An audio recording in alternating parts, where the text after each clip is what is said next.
Hi, everybody. My name is Lindsay, and I'm a Bravoholic. You're preaching to the choir. Bravo, bravo, bravo. Honey, you have to stop saying that. Bravoholics Anonymous.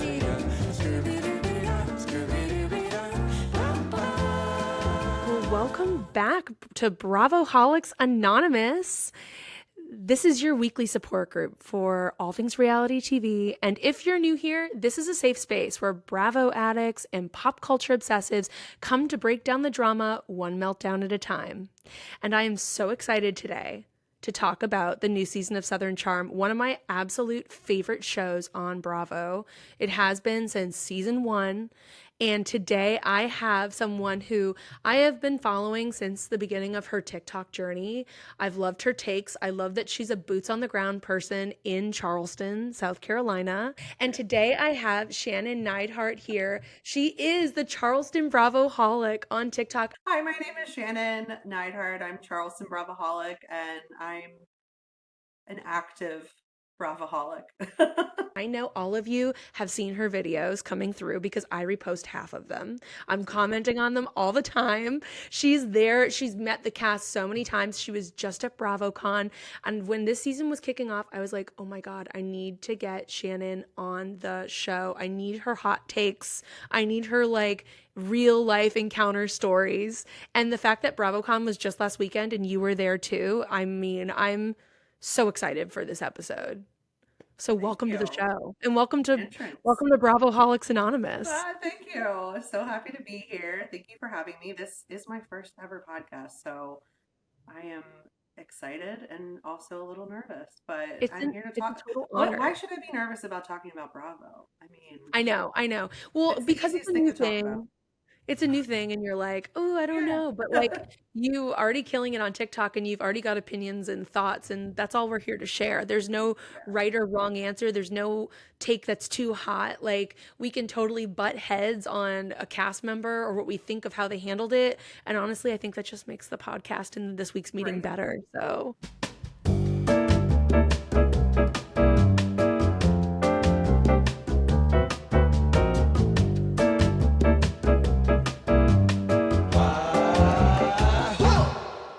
welcome to the meeting. It's great to have you here. Thank you. So I want to hear, Shannon, all about BravoCon. Like, tell me, day one, give no detail left unspared. Day one, you get to Vegas. What was it like? Where did you stay? Did it take a long time to get in the convention center? My BravoCon started in the airport. Okay, I walked into Charleston Airport and Madison LaCroix was right behind me, and I walked up to her and gave her a huge hug, and I just said, "Hey, girl." And she goes, "Are you going to BravoCon?" And I said, "I am." And she had like flawless look, no makeup on, right? And gave her a hug. And she's like, "Are you going?" I was like, "Girl, I'm already tired." Got in security. And then I saw up with Rodrigo, Sally, Austin, like they were all, and I'm like, all right, I'm not going to bother them. Let me just go get on my flight. I'll see you there.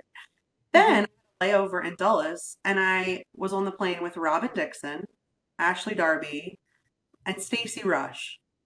And I was You were on the Bravo plane. Yeah, I was freaking out, and they're all in first class. So as soon as I walked on the plane, I said, "Okay, Potomac." Like I have no embarrassment needed, right? Like I'm just, let's go for it. And then I said to Stacey, I was like, "Still I rise." And Stacey turned around like, "What?" But it was great. It was awesome. Day one is, we got down to Vegas, and then day one just goes so quickly, but it is everything. I mean, you're just adrenaline is running. It's your first day, so you have the most amount of energy. You want to do everything. So my friend Andy and I have gone to 3 BravoCons. We get there and we of course are like, we have a plan. Plan goes right out the door as soon as we get there, because our plan was like, we're going to do more panels. We're going to do, less meet and greet. No. First thing we did was walk in and we met all of them in the bazaar. So, it's like then you become addicted. Like, all right, who else can we meet? So it was like the show floor is bustling. Yeah. I tried to get the podcast there this year. I was like, what LinkedIn person do I need to find to try to get myself in? Because BravoCon doesn't operate like a normal convention. They don't just have regular artisans and vendors on the show floor. So you can't just sign up and pay a booth fee, which sucks for another Bravoholic friend of ours, Hello Harlot, who does the coloring books that a lot of the housewives have gifted to each other. She's amazing. amazing. And I just like was like, I wanted to have the podcast there to just do giveaways. I was going to have like raffles, show us you're a Bravoholic by following the pod, and here's ballots to go enter for like a Valley gift basket that Yeah. includes like Kilo honey and like, James May t-shirt, the engagement t-shirt and all this stuff. And I was going to just do giveaways, Yes. but it was like so hard. They wanted a big price tag, thousands and thousands of dollars to show They're up there. yeah, So, they're really selective. Now, TJ from Southern Hospitality and he had a Sir Wieners booth there, and I said, where are the wieners? Like, where are the hot dogs? And he's like, oh, it was so hard to just get. Like, there's the food permit situation. There's a group here in Charleston. It's called like Eat Me Cookies or something. I can't remember the name, but they make cookies that are designed with housewives on them. They couldn't oh, get in as far as like a vendor. mhm. It's really challenging. And then, I mean, the other thing I thought was really cool was, I'm friends with a lot of these folks on like influencers and TikTokers, and they were rogue. I mean, they were running wild. Like, I don't know if you've ever seen Miguel, but he does like the impressions of all the housewives. Mhm. I ran into him when I first got there, and it was just like I'm fangirling about people that I follow, and it was fun. Yeah, day one was great. We did go to a panel. We went to Ask Andy, which was really fun. We met a bunch of them. We met, hanging out at the bazaar is like the move because they all come and hang out in there. We spent way too much money on merch. We laughed. What We, merch did you buy? Tell me what you bought. I bought a James May sweatshirt, which is the most comfortable sweatshirt I've ever owned in my life. I wore it all day on Sunday coming home from the airport. Mhm. My friend Andy bought a sweatshirt from Whitney Rose, who is a genuine angel. Like, she was A so Wild nice. Rose sweatshirt? Mhm. Oh my God, it's amazing. Yeah, we I love bought, that. I mean, then you get all this free stuff too, right? So, like, you're just going, finding, like, doing the interactive stuff. They had this really cute, Wayfair had this charm bracelet thing with Mhm. each charm on it was like the housewife's charm. So it was like a little orange, a little flamingo, a little, apple, like stuff like that, that I'm like, oh, this is cool. But I think my favorite thing ever was day three. Um, our friend said, "Hey, just letting you know, like Andy Cohen's going to be in that T-Mobile group or whatever, and he's going to be Uh-huh. signing and giving away his book." I'm like, "What time? When? Who? What? Where?" I was fourth or fifth in line, waited for an hour. We had to pee so Only bad. an hour? Only an hour? That's Well, actually that sounds pretty minimal, good. I right? thought you'd have to be in line for a lot longer. You must have heard like right when they announced it. Yeah, and he got there right at 11:30, signed a book, got a picture with him. I gave him, shameless plug, I gave him a sticker with my handle on it. I don't know if I have any with me, but it looks like the Bravo symbol, but it just says Charleston Bravoholic. And he's like, Cute. "What is this?" I'm like, "My husband made these. Like, here you go." Oh, So that's really great. Well, it sounds like you had an awesome time. Who was your favorite Bravo celebrity that you met, and who was your least favorite that you met? oh God. Okay, favorite I met was, I mean, Andy, duh, but let's say Yeah, Bravo Leb. that's You pretty know who I major really to meet loved? somebody and get his book signed. Well, Kristen Doty was like a genuine human, but I loved Kelly from Real Housewives of Atlanta. We talked Okay. for a really long time. Loved Katie Janela. I'm sorry. She was so nice. My Great. least favorite, Captain Sandy. Captain She hates Sandy. me. I heard Captain Sandy was not in a good mood She never during is. She was in BravoCon. a horrible mood 2 years ago when she fell asleep on the couch at Bravo Palooza. Why is She does she not, why she does not why like me go? at Why all. go? The That's me appearance fee, personally. is that why? I don't know. Maybe it's in her contract or something that she has to like It's show because we're up not for on it. water. We're above deck, I guess. There you go. I She don't doesn't know, like to but be on she's in a land. mood. We'll leave it. Her wife We'll was leave it lovely on she doesn't though. like to be on land. Her Did wife was any great. sightings of a drunk Shep Rose in a hotel lobby screaming at people Oh, this year? no, we didn't see anybody in the wild, which is rare because typically, like, okay, so this is my first BravoCon in Vegas. The other BravoCons were in New York City, and we had no problem like seeing them in the hotel, blah, blah, blah, blah, blah. Hmm. They were staying at the Four Seasons, and they were only allowing folks that were staying there at the Four Seasons. And let's just say I don't have enough money to Yeah. sleep at a place that has a comma at the end of in the like in the price. Hmm. So we didn't really see them in the wild too much. But yeah, that was crazy. He does not have good luck at BravoCon, it seems. He needs His the drunken edit. rage. We know that he needs the edit. Like, and it's always worked in his favor on these shows because the producers, Andy, Whitney, everybody loves him. So Yeah. he gets a favorable edit. But like when Yeah. he's left to his own devices in public, it gets messy. I remember in the off season, right after the season reunion last year, this video got leaked on TikTok where he was out partying with some younger people. Did you see this video in the kitchen?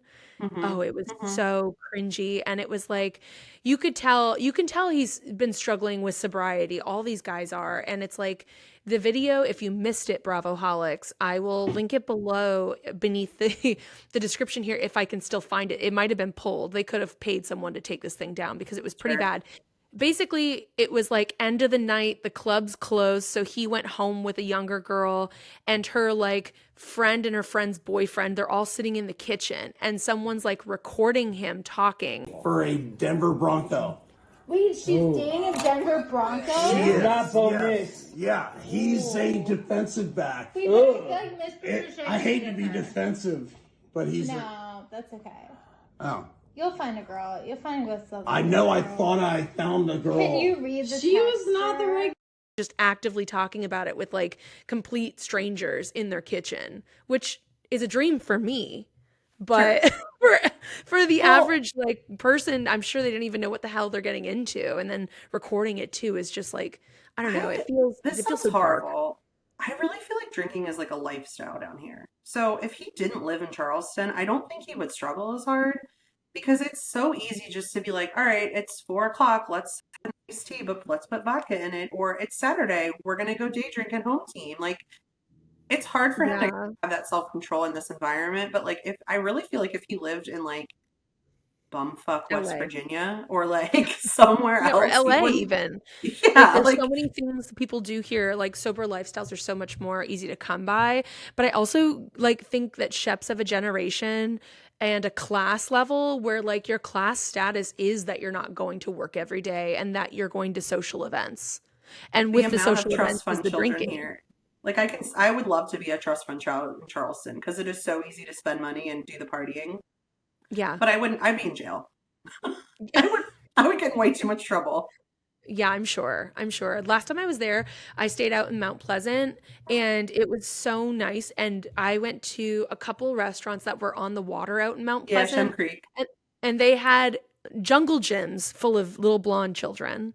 And then everyone was like partying in the restaurant, but like you could Yeah. look and see your kid. You could be like, there he is. And it was like so remote that like unless you were intentionally coming in to creep, like it seemed really safe. So it made sense that Yeah. it feels like it's all kind of built around like even if you have a family, even if you're doing all these things, you can still uphold this certain social lifestyle. So you want to hear something funny? My husband is like now really invested in Bravo because we're in Charleston. But Yeah. he said that yesterday, he goes, you know what a missed opportunity with Charleston is? I'm like, what? And he goes, so we have where Shep actually lives is called Isle of Palms. Yeah. They have a group of women there called Isle of Moms. And it's like drunk moms, like wine moms. And he's like, can you imagine if that was like a show on Bravo? And Wait, I'm like, stop. We got to cut this out of the episode. I will get a camera crew there.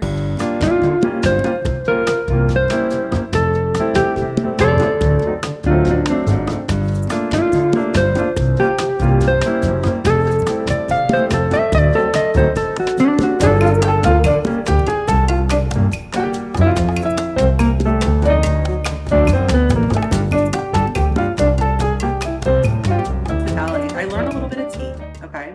And I don't think I've ever said this on TikTok, but Southern hospitality has been in the works for years. I mean, Leva's always wanted a show, and there was a pilot separate from the actual pilot with a whole entire different cast before this current cast. Oh, wow. So this has been like the plan for a really long time. So now that it's actually come to fruition, we're on season 3, I guess we're soon to be 4, and they're doing so well. Like it's almost a dream come true for them. And now I think TJ, I think he might have said it at BravoCon that he's going to try to start to do a brick and mortar of his Sir Wieners. So like now those Southern hospitality people are going to take a bite out of what Southern Charmers did, which is like their own brands, their beers, their clothing. Like, so it's just going to keep on evolving. You might as well. You'd be Yeah. crazy to be a Bravo celebrity and not have a secondary business that you're monetizing, because Yeah. that's honestly how you make the money. Because Well, even yeah. if you're on a show 9 seasons and you have your team negotiate you a great rate to be on the show, it's nothing compared to pillow sales and candle sales. I'm telling you, every Saturday that Craig is in that store, the lines are around the freaking block. That I know. man makes more money. And someone had Genius. mentioned, they're like, I think they commented on my TikTok and they were like, hey, BravoCon's going to be in Charleston or they made a TikTok. It was like, BravoCon's going to be in Charleston in 2026. I'm like, no, that's not true. Yeah, we would But know. I think they might have a fan fest here. That would be Like insane. they did in Miami. Remember how they had like that whole thing in Miami Yeah. where they had some like a select group and it was like a smaller thing? That would totally work in Charleston because they don't have a space for BravoCon here. Well, and the best thing about Charleston, and if Bravoholics listening haven't been before, highly recommend you go, because it's similar to the Canadian city I grew up on, where all the businesses are on King Street. You Yeah. can go to both of Leva's bars. You can go to Bourbon and Bubbles, and you can go to what's it called? The Southern Hospitality Bar? So Republic. Republic. Yeah. So I highly recommend. There's a Hyatt right next to Leva's bar. It's a Hyatt house. It's not anything fantastic, but it's cheap and it's clean and it's really close to all of that stuff. There's a Hyatt. There's plenty of really, really nice hotels, but you're literally not going to spend any time in that hotel. You're going to be in the restaurants. You're going to be in the bars. You're going to be shopping. Do the Hyatt house. Save yourself a ton of money. Go have a nice dinner. And Leva's bar, Lamar's. She's got Misu. It's like a Mexican sushi place. I've never been, but I've heard it's fantastic. There's so many spots to go to. The bowling alley bar that Shep invested in, I went to that last time I was there.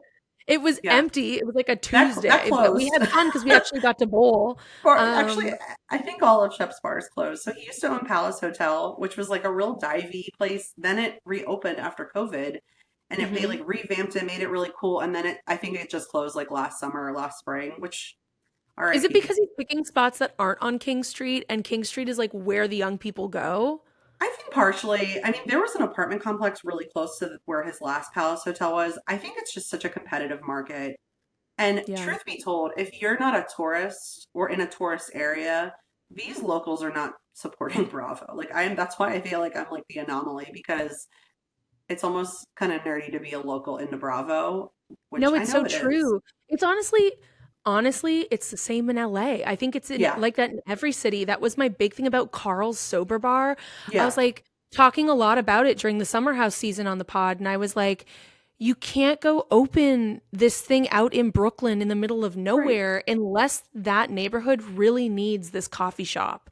Because a $20 the House matcha. Potteds and the Bravoholics coming into New York are going to have to take an hour and 20-minute subway from Times Square where their hotel is, or from like Herald Square, whatever they're staying. They're going to have to take a subway all the way out to Brooklyn and then walk 6 blocks east, and then they're going to find it. Like and that's hard if they want to have a couple glasses of wine, or if they want to do what they're going to do. Like, and same with LA, like when Tom and Sandy's Schwartz and Sandy's opened in Franklin Village here. Yeah. I went a couple times to it and it was whatever. Like, I really think if their bartender's opening a bar, the bar should have been set up before they opened that door. But like, look at Something About Her. Something About Her is across from Pump. It does well because if you're going to Pump, you might as well go to Sandwich. Yeah. You know what I mean? Yeah. It all makes sense. It's like Disneyland for Bravo. Folded into Tom Tom, but still Something About Her is between Sir and it's between Tom Tom, and it's in WeHo, where every gay and girl is going to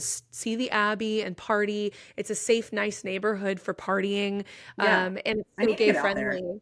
Yeah, you come and I will show you the entire town. I'm in. You know what? Missed opportunity. I should have rented a car from BravoCon and just driven there. I didn't have enough time, but like next year. No. We'll plan a separate trip, and I'll give you a separate trip would be great. Full tour. I will take you to Jax's Reject Bar. I will take you everywhere because I've done it all a few times with friends that come into town, and they're like, "Show me the Bravo vibes."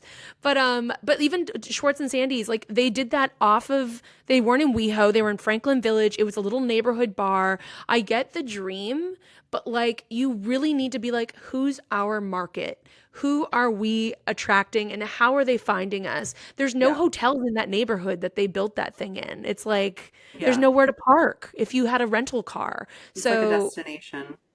Katie and Ariana did it right opening that sandwich shop there, and everyone criticized the size of it. It's genius now because there's only ever like 6 or They didn't 7 get out. tables worth of people eating there. Yeah. Yeah, At a time. so someone mentioned them not being like not having something about her sandwiches at BravoCon. I think it's still the food thing. The food permit thing is hard, but I'm like Yeah. maybe in a future life, like, well, I think I just need to go there. Why is it so hard? I thought Nevada had no rules. Like, what the hell? Yeah, well, we didn't What happened obey to them like if there Sin were. City no rules? Why is there like food permit things? Like, that's stupid. And they should permit it because the food at BravoCon was not it. I spent $40 on a wrap that was so disgusting. I'm like, all right, I like, literally think that they're just being so corporate with BravoCon and they just They don't are. want to make it a real convention. Like, let the food trucks in. Let the yeah, you're Yeah. right. I mean, they're trying to keep all the money, and they'll probably make more money if they do it the other way. yeah, no, I would agree. I mean, give the people what they want. Give us what we want. Give us what Or we we're gonna want. yell louder online. Okay, well, that was great. Thank you so much for telling us about BravoCon. Why don't we take a quick break? And when we come back, we're gonna jump right into the new season of Southern Charm, our hopes, our favorite cast members, and then we'll recap the episode.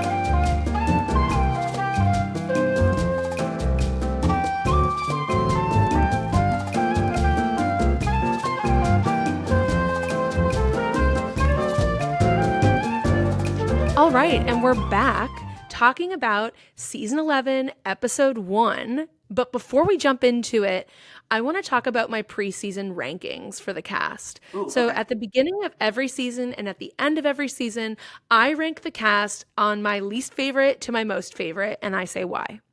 So I'm going to go through our cast this season. I'm not going to include our 2 new castmates in this ranking. And I'm going to tell you where and why I have them ranked. And this could be really controversial for some of you because I'm not saying if someone's in 10th place that I don't like them. I might be criticizing what they bring to the show. I might be criticizing. There's a number of reasons why they might be ranked what they're ranked. So Shannon, don't crucify me if you don't agree with this ranking. Listen, anything I say, it might be shocking. Well, these people I have to run into. So I have to, just say right now, it doesn't mean I don't like you. It's just comparatively, that's all it is. Exactly. And if you have stories about meeting any of these cast members that you want to share along the ranking way, you should. Oh, love to. Okay. My pleasure. So in last place going into the season 11 rankings, I have, and this is going to be very unpopular because I do like her, but my reason is strong. Venita Aspin. I have Venita as last because my thing with Venita is she is terrified of confrontation, and we are on a reality TV show. Her fashion is unbelievable. Her looks are smoking hot, but anytime this girl has to go talk to someone and do a scene with someone that could have some kind of tension, she absolutely crumbles. Last season, we saw her trying to wrangle people to hold her hand during those conversations. And while I understand it's not for everyone and like who likes to fight and who likes confrontation, she's on a reality TV show with really loud people. So like she's choosing the environment, she's choosing the friend group, and she isn't giving me what I want on the show. Can I share some tea? Yes. I love Venita. Venita's a sweetheart. She's so nice. She is beautiful. I saw her at she's Luann's graceful. Cabaret. Mm-hmm. Yeah, this isn't the show for her. I asked her straight up during a meet and greet. I said, hey, are you and Carl hooking up? And she looked at me and was like, I'm not that kind of girl. And I'm thinking, you should be. Yeah. Like, get it. You guys are very, like, I don't know, I guess, like, conservative, but also, like, nice. And I mean conservative and, like, reserved, maybe, not politically. But, like, I feel like it would work. And I feel like it would help her and him, not to be, like, a new Paige and Craig, but, like, we love a Bravo couple. They would work. She's always in New York. It'd be great and for their he's career. always here in Charleston. He's friends with Everett, who lives in Charleston and James Island. I think they are seeing each other. I don't think it's necessarily like an exclusivity thing. I think they'd want to play that out on the show more, have him show up on Southern Charm, have her show up on Summer House again. But I do think that there's a great shot of this thing blossoming because Carl's in a place in his life where he wants to really prove himself and prove that he can have a relationship and that he's not crazy and the Lindsay thing is in his past now that especially Lindsay's moved on. Mhm. But I also think that the distance between the two could take a lot of the pressure off of Carl's shoulders where he could maybe show up and court her the way she wants to be courted, and maybe he'll respect her more because she's on a show. And that sounds crazy to say because you'd want any man to respect a woman that he's dating, but these New York men don't respect the women in New York. I lived there for years and the dating culture is so toxic, and they expect you to sleep with them on the first date so that they can see if there's even a connection. That's their idea of a connection. Right.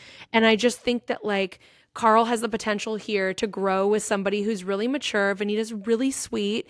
They're both in the same world, so it could work. They could talk to each other about what they're doing, but they're not on the same show where it could really add the drama. And we saw how well it went for Paige and Craig cross-pollinating on each other's shows. I think there's a maturity to both of them that I feel like they both could appreciate. Like the fact that she was upset over JT, and I'm like, oh man, you can do so much better than this girl. But yeah, back to her like this season, I either like shit or get off the pot. You have like Craig, you're gonna be Team Paige, right? That's a choice. Craig is on the show with you. You're gonna have to confront him at some point. The other thing is like he saved you from drowning. So like he has a good argument. Yeah, he did. Like, no offense, Venita, but like if someone saved my life, I don't know that I'd be team your ex-girlfriend. I know. I feel like she's just trying to choose the right side because she knows that Craig's kind of a pig. And so she's like, if I have to pick a side, I'm gonna pick like the politically correct side. Yeah, the girl. Yeah, but also like you are on a show with him and it's okay. This is good because Venita needs to enter this season with drama. She needs to have a storyline because JT's gone. Right. And if it's with Craig, then good. Honestly, then good. You know? I feel like a lot of people are not a fan of her for like not the wrong reasons, but I can see why people are not a fan of her. I am a fan of her just personally because I like her, but on the show, I can see why they're like her character isn't needed. Because she's like not really stirring the stinky, if you will. If I met Venita within friend groups out in the wild, there's no doubt I'd be friends with someone like a Venita. She's really beautiful, interesting, intelligent, classy. Like I love the girl's girl take. I totally get it. And she's not afraid to stand up and tell somebody, no, I'm siding with her. Like that's beautiful. But on the reality show that had 2 children out of wedlock between 2 cast members in the first 2 seasons, on a show where we flew in a nurse across the country to antagonize the Catherine, okay? I just need her to bring it or you're gone. You can't survive on this because this show like means too much. Right? Like if you're Team Paige and you have that kind of confidence like Paige, then eat them alive. Go for it. And I like Craigie too, but like, whew. Yeah, totally. Hold on. My dog is at the door. 1 second. Okay. Let me in this room. Hold on. Okay, Bert. Come on in. Come on. Get in here and lay down in your beds. Go on, in your bed. Thank you. Okay. Hi, Archie. Okay, in your bed. Go. Bed. Good boy. Okay. Sorry. He's the prince of this house. I'm a dog owner too. I'm actually shocked mine isn't like gnawing at the door too. Yeah, mine's like, you can't lock me out of this room. All right, I need to but I wanted him to commit, like Venita. I was like, do you want to come in this room or not come in this room? I'm closing the door. Shoot her get off the pot. Make a decision. Literally. Okay, in number 9, going into season 11, I have Rodrigo.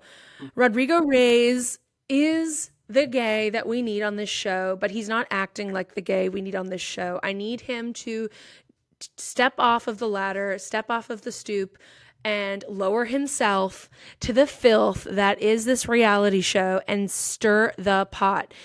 Take some coaching from Madison.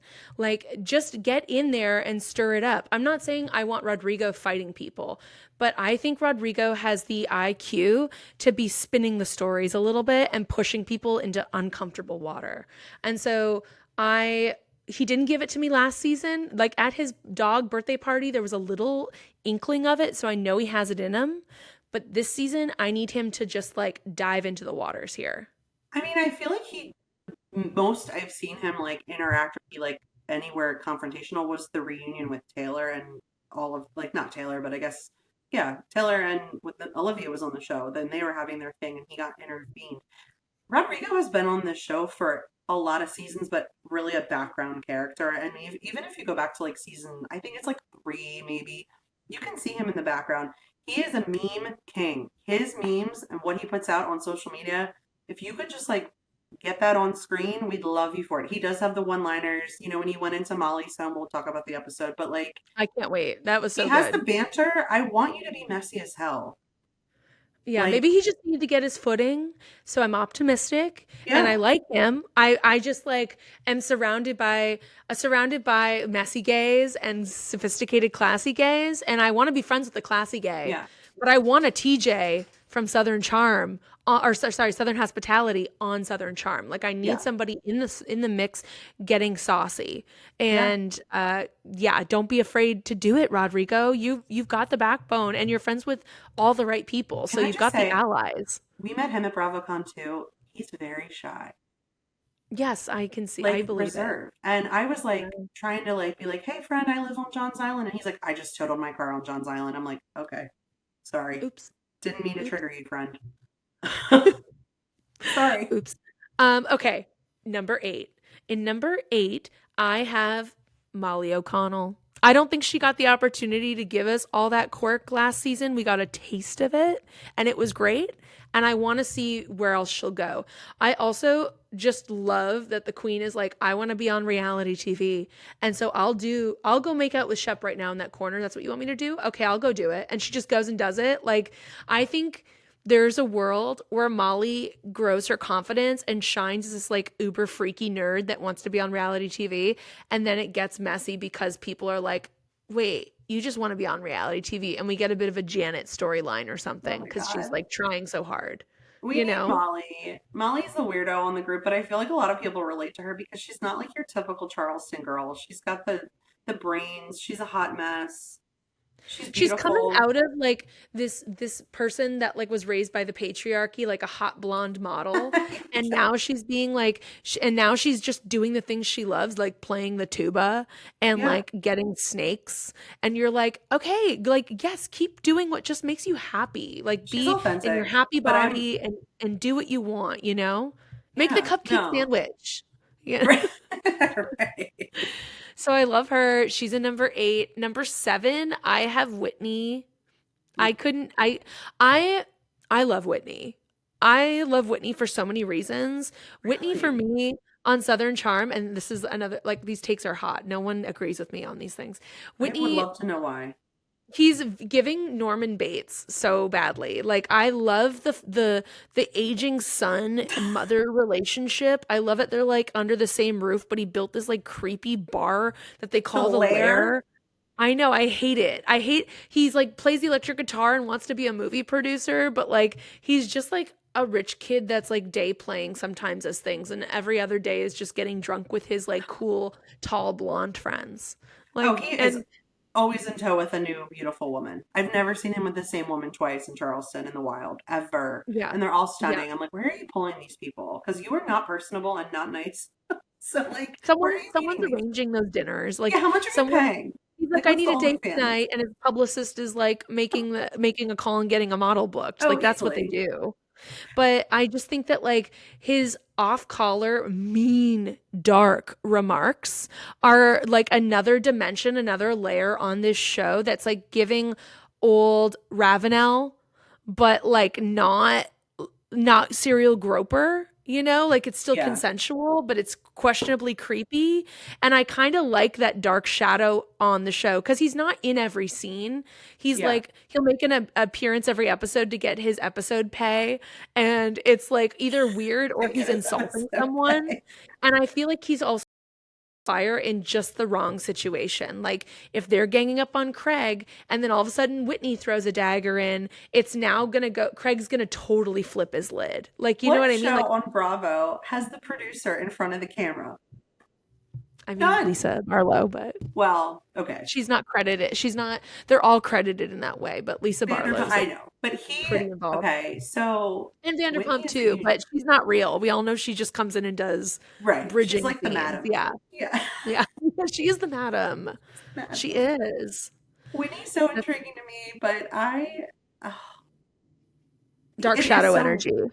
it's such a rarity when he's like on camera because it's usually very intentional. Just like his mom. Like his mom buying him like a gift for Madison shower is so on brand. Like Yes. you can't even do that, friend. Like this Madison's one of I your know. good Well, friends. Shep is just as bad. Shep was Oh like, God. I don't buy gifts. Okay, we'll get to it. We'll get to it. We know well Shark I'm Teeth. I know. It's Did I so tell you messy. he had a Shark Teeth booth at BravoCon? I It would was have bought like that. the Shep gear and it was like all Megalodon and like I'm like who was buying and it was like really expensive. Of course, where are they finding megalodon teeth? Like to have enough to sell them in a booth. It's Offshoring in crazy. Charleston.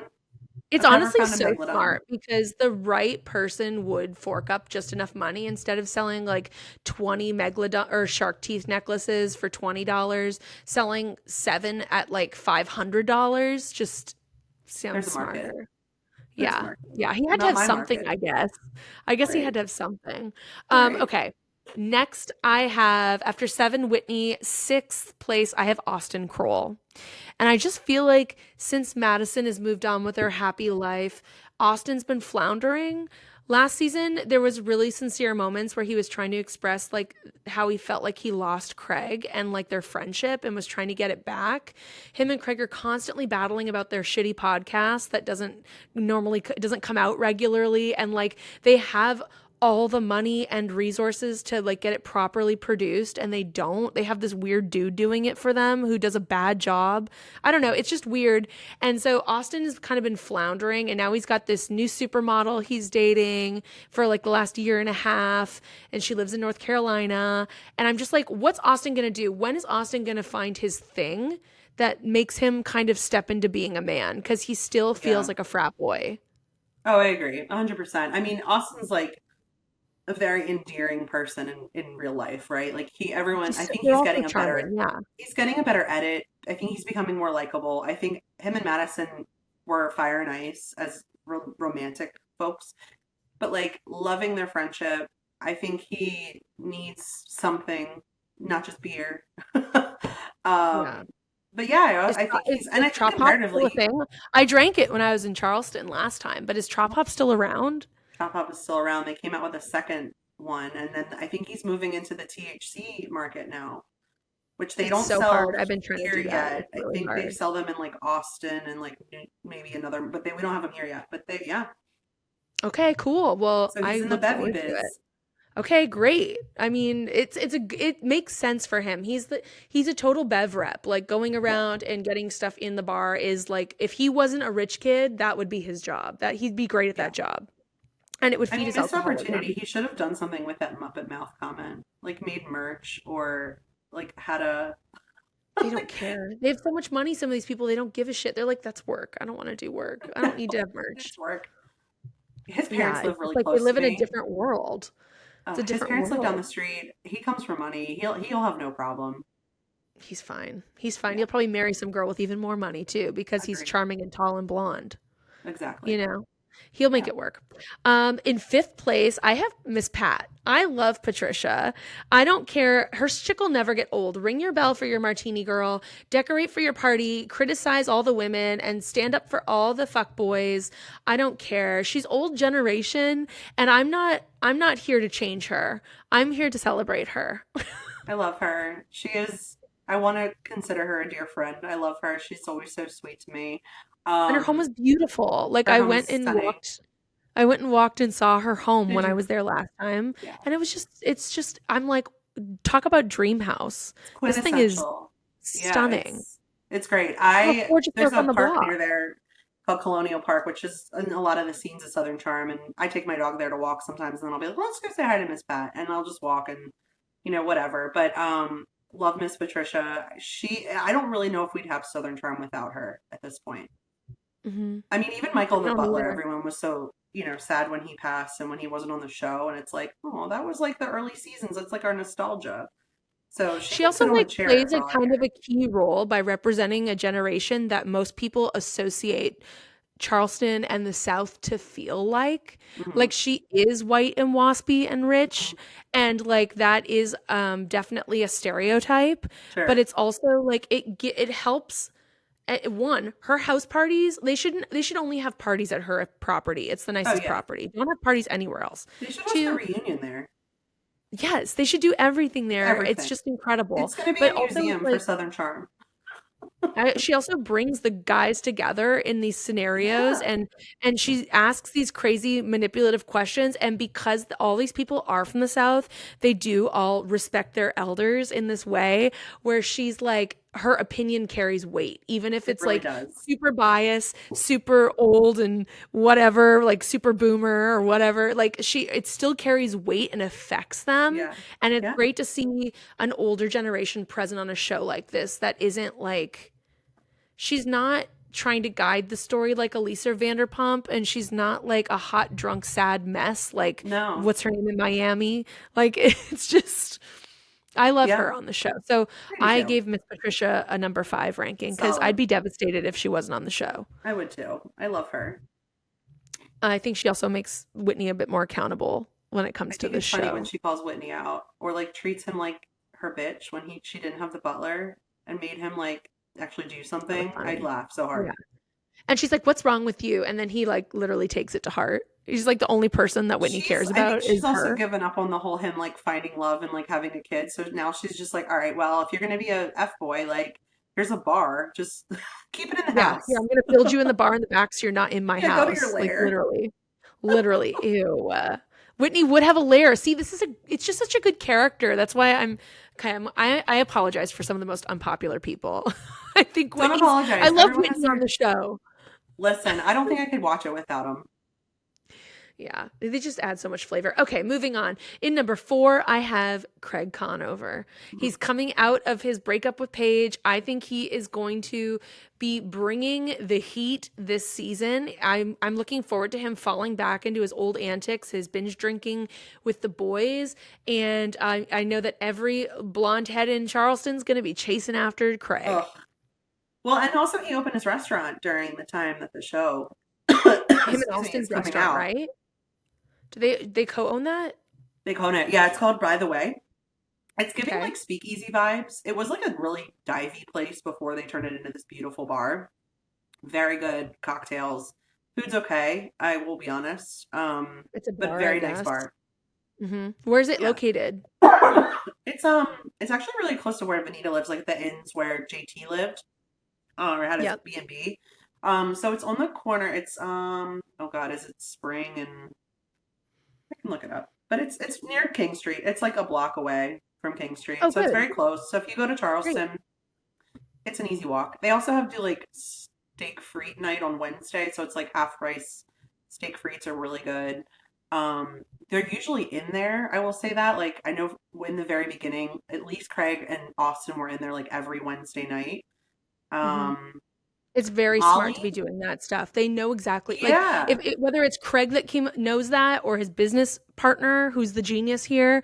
I don't know who it is, but by making sure that they are scheduled to be in these businesses, like that's how you bring people in. That's how you get sales up. Molly's playing Sunday night. She's doing like open mic or like having her set on Sunday nights. I'm sorry. So so I mean, there's usually a charm. They were in there last night for the premiere. That's great. Yeah. So definitely check it out, Bravoholics. If you're going to Charleston, another spot to see. There's so many. In third place, I have Shep Rose. I know that Shep is an old piece of meat at this point. I know that we don't have a lot of faith in Shep at this point.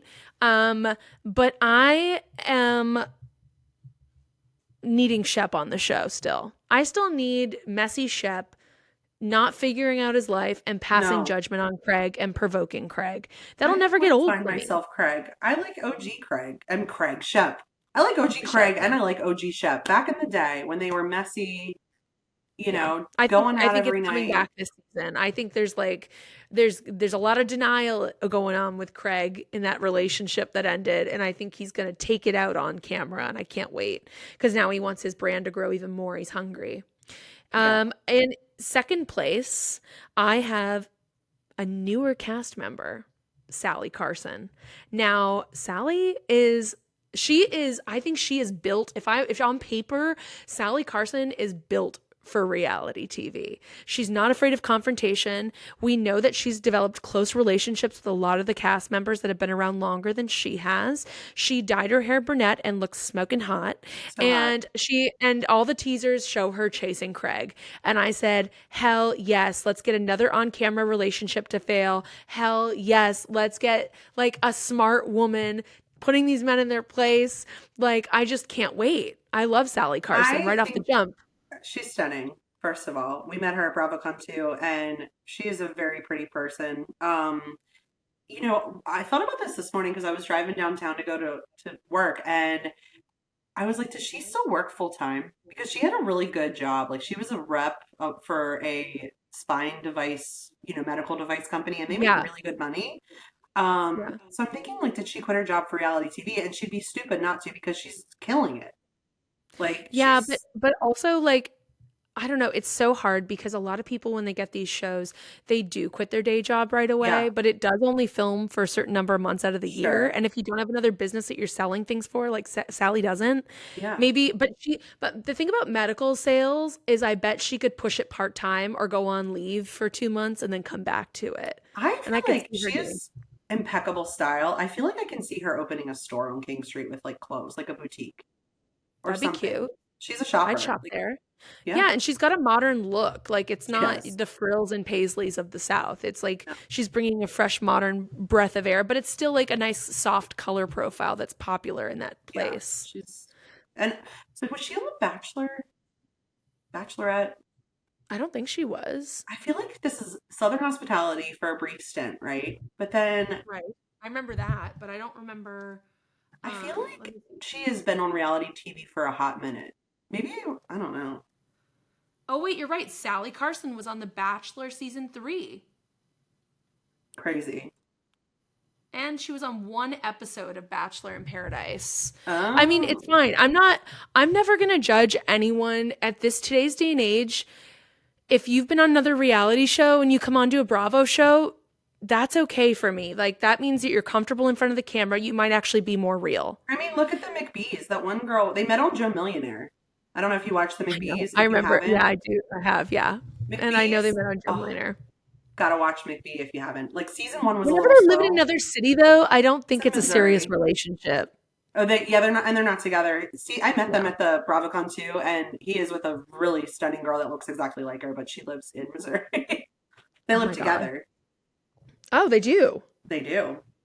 Mm. They do. That's good to know. Okay, well, I love Sally Carson in number 2. And in number 1, I have the queen herself, Madison LaCroix. How could you not love her? Last season, she's never afraid to speak her mind. She's strong. She's smart. She's intimidating. She's got this perfect little family, very modern family with her new husband. She's pregnant, currently in her 3rd trimester. And... well, not currently, but on the show currently. And her son and her new husband, like, while they might not be related, now they're by marriage related, and they make an effort with each other. They dress the same. It's darling. And they seem to have a good relationship. So I really love that. She's a business owner. She's just the coolest ever. I love Madison a lot.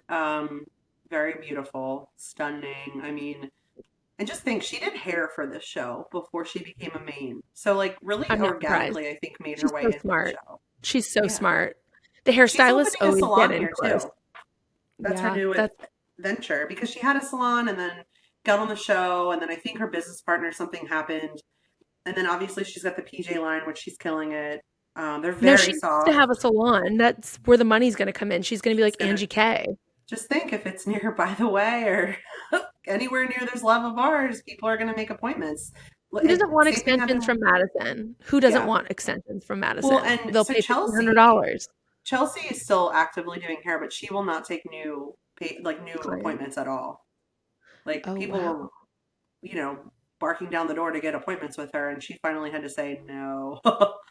So she'll kill it. I mean, it depends. If I was Chelsea and I was on the show, I would only take one-time off appointments with people, and I would charge a fortune for it. But then you open the door to people like coming and getting your hair done and then saying, I didn't like it, and like talking shit about you too. So maybe she just wants to maybe she's just like, no, I'm busy and I love my clients and I just want to live a normal life. Like,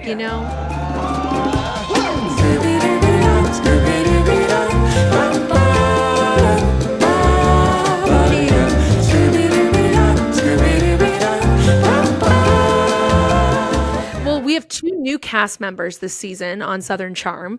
We have Charlie Manley, and I'm going to read a little bio about each of them. So Charlie Manley is a former model and pageant queen. She joins the group and turns heads of every eligible bachelor in town. We know how this cast and these men relate to fresh blood in the water, and it's like sharks. I mean, imagine that a blonde transplant that's a model. Yeah. And a pageant queen. Come on, guys. She's going to do great. She's going to do great. And her season 11 bio is Sally's friend Charlie is a small town girl who moved to Charleston to work in the city's thriving art scene. Her beauty, grace, and charm immediately catch Craig's eye, which creates a jealous rivalry between Charlie and the very person who introduced them, Salley. So art scene is interesting. I didn't know that about her. We do have an art scene here. Is it lucrative? I don't know. You remember Danny Baird was in the art scene too. Danny from the earlier season. Yes. So that's interesting. And it looks like she gets really messy because, Sally's obviously going towards Craig, and then she was lighting up in the pilot. She was lighting up for Craig. She was like, Craig, like, oh my God. Yeah. Yeah. Oh, okay. And then our next new cast member, Whitner Slagsvall. Shep's good friend and native South Carolinian Whitner Slagsvall rounds out this season's newbies, and his bio is he's a handsome lawyer, a long-standing friend of Shep's, and a former law school mate of Craig's. He has a keen perspective which manifests into an ability to mediate group conflict like an old pro. Okay. Whitner. I love that he went to law school with Craig. This is the first. I love how he's a local because that makes it kind of seem like it's real. I hate to say that, but there's not a lot of locals here.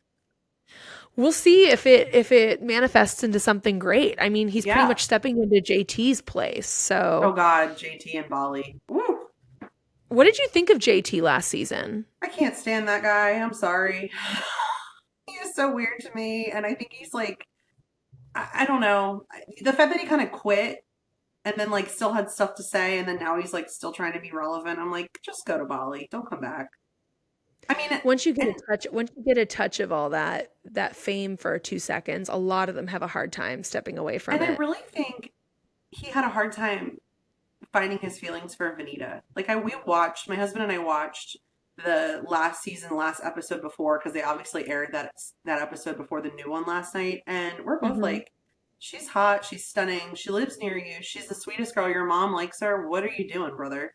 Like, what are you? I know, and they had a connection. Like, they would talk all through the night, all the time. Like, they clearly had deep conversations and stuff. I honestly don't understand what was going on there, because these other women that he was like seeing at the same time were all like templates of the same person, and then there's Venita, who was entirely different. He probably could have secured a little bit more longevity on the show if he pursued the relationship too. I mean, absolutely. And or bring the new girl on the show too and make it a bigger drama scene. Get messy. Yeah, but like instead he really blew it, because he sat back, he passed judgment on everybody else, and then he made his own mess with the one person that defended him.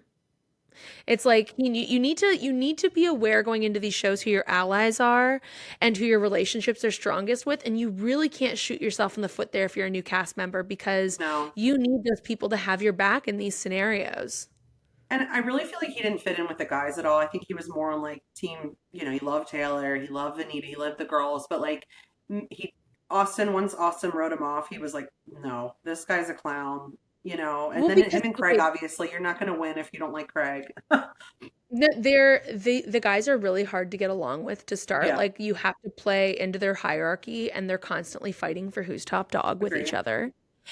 But I just don't think he read the social structure right, and I don't think he knew what he wanted from the show and if he'd even like the show, so he didn't come into it. You kind of have to kiss those guys' asses if you're another guy. You have to play ball with them a little bit, and like, you can call them out on their shit, but you have to defend them a couple times before for them to actually like you. You have to defend their dog moves.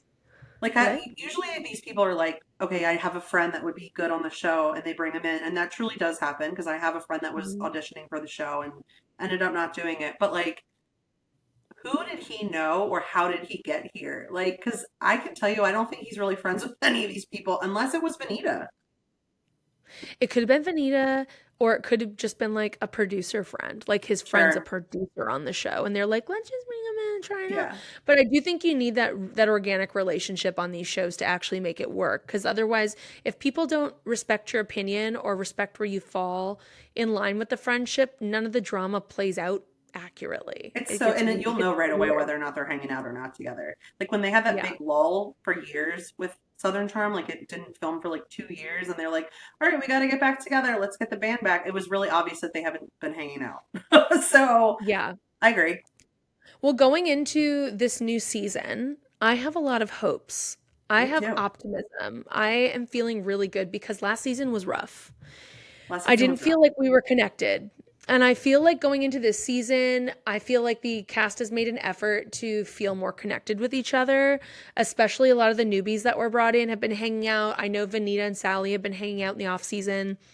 I know Yeah. that Austin and Craig's relationship has been blossoming to the point where they've opened a restaurant together. I feel like everybody is getting more comfortable with each other and the new blood, and maybe that'll lead to some fresh drama on the show. Yeah. Some of my hopes for this season. Do you have some hopes for this season that you want to share? Um, well, I hope that, oh man, I hope that we get to see kind of what this love triangle is all about, or love, because I keep saying it's either like a three-way thing going on or like a five-way. So I That'd be want to see really what the hot. mess If they is had the because first Southern Charm orgy, I would love that. I will say, I'm looking forward to seeing how Madison's going to navigate motherhood. And Brett obviously had that cancer journey last year, so this is like a hopeful season for her to have the new life, right? Hmm. Um, I think as far as Craig, like how he's navigating being single and what that's going to look like, because as much as he played I'm new Craig, like I'm a lawyer now, I'm a storyteller, I'm a good guy, like I think he's still internally very messy.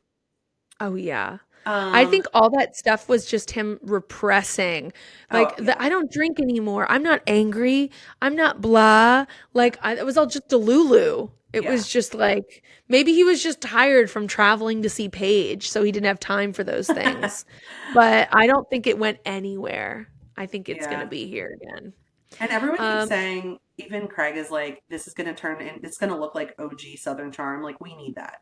So I'm excited about that. So I'm hopeful that we it's need going to it so be bad. messy. I'm glad because for a long time, after last season, they were setting it up where it looked like it was going to be like some Marvel Avengers versus like rival Avengers crew with Summer House and Southern Charm, and I really don't want to see it go there because that sounds really boring to me. I know we need I Winter think House back.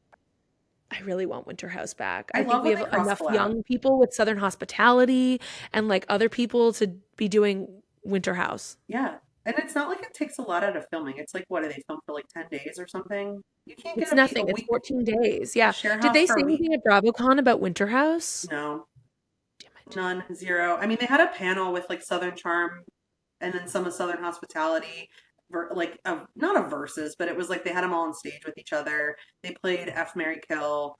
I don't know. Yes. I'm going I to cover think, that in the Doom Scroll Diaries because they did yeah, a really good, like, Bravo promoted a really good clip from that game, and they gave everybody their exes, and it was so oh my juicy. God. Yeah. I But I would know. love It was Winter House so to come good. back. I feel like I love when Summer House and Southern Charm like get together. I think that they really are friends, I feel like. And also, honorable mention, I feel like Austin and Lindsay still have feelings for each other because they were very flirty at BravoCon. I saw their chemistry on camera, and I'm like, they're going to fuck. They're going to And if totally he hook up didn't again. bang her, he banged Lala. Because there was a picture of them in bed. La They weren't la. I'm they sure. were cozy, but they weren't like, yeah. And there's I rumor that she feel. wants to move here. I'm like, what are you doing? Of course she does. So, Allie's there. Allie's there. Allie is a girl that I met. Like she lived in my friend's apartment building here in NoHo, and we met her in the hot tub one night. She was on a date, and I was sitting with my friend. I was sitting with my friend in the hot tub, and they got in the hot tub, and she was not interested in this guy at all. So she just started hanging out with us the whole time, and it was love so it. much fun. She seems like a And so sweetheart. I'm excited to see if like where her presence on Southern Hospitality is like, because Yeah. I think that'd be a great place for her to land. Yeah, she's tight with that crew. She's definitely tight. I think her and Sally are also friends. So I just yeah, need her to also get into the confrontation. I need yeah, Allie to like, yeah, come on. yeah. Okay. Some hopes I have for the season, besides Venita learning to be confrontational and besides Rodrigo to become more of a messy gay, which is just a deep desire of Yeah. mine. I know he's a classy man, but I just need him to poke Yeah. the bear a little bit. I want to see in Shep's arc this season him to realize and pursue a sober lifestyle for real, for real. Like I think if he doesn't do it in the next couple years, it's never going to happen. And the videos that keep getting leaked about him being out and partying or ranting about things that are going on the show when he's not on the show, they just don't feel healthy to me, and I'm really worried about him.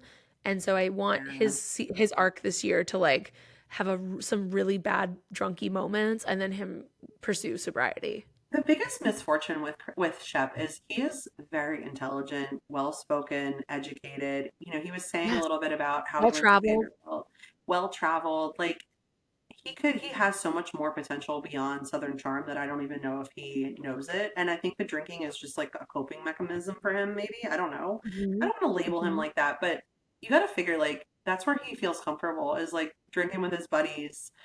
He found that ashwagandha and like, went on a sobriety journey and was like, I'm a new man. And then it's like, forget that. Like that didn't I don't last. think he's So ever gonna like clue into reading women properly and finding out what women like or need if he's drinking, because it's just like well, occupying his and entire headspace. ironically enough, he just bought another house in Charleston in Sullivan's Island, which is very family friendly, like good He wants a schools. family. Yeah, so it's like, are you setting yourself up like to manifest that? Because I don't think he's dating anybody. I could be wrong. If he is, that's Mhm. very soon for you to buy a house with somebody. But he bought like a home for him to have a family, and I anticipate his other house on Isle of Palms is going to be an Airbnb rental and continue. But I don't know.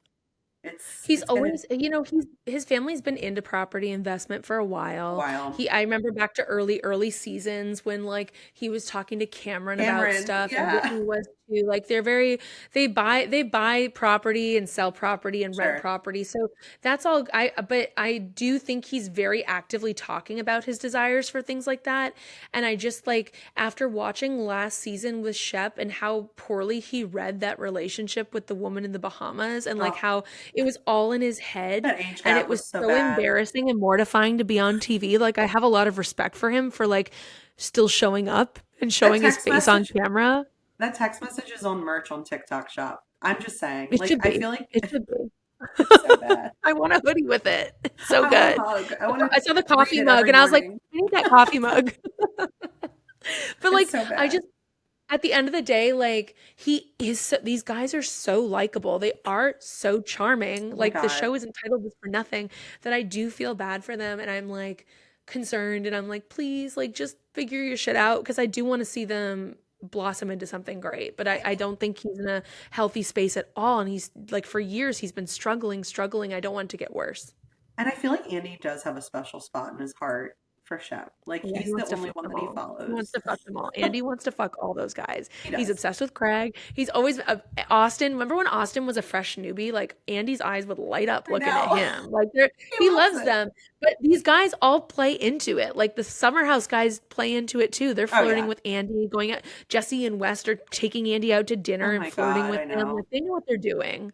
They know what they're doing. Yeah, they do. Um, I want to see Molly do more nerdy things like playing the tuba. And I think I'm going to already go back on this hope after seeing the pilot episode, because I'm like, Molly, not that far. Not reptiles, I girl. could live without her Um, reptiles though. And and I no. kind of really, okay, this is a stretch, but I really want to see Patricia, Miss Pat, invite Catherine to the formal gala this year. Okay. It'll never Catherine happen. I know is it'll the never happen. it'll never happen. She is no, but I know, I know. I've been we following her on ever social. It's worrisome. It is. they Her would substance seems to be something's going on.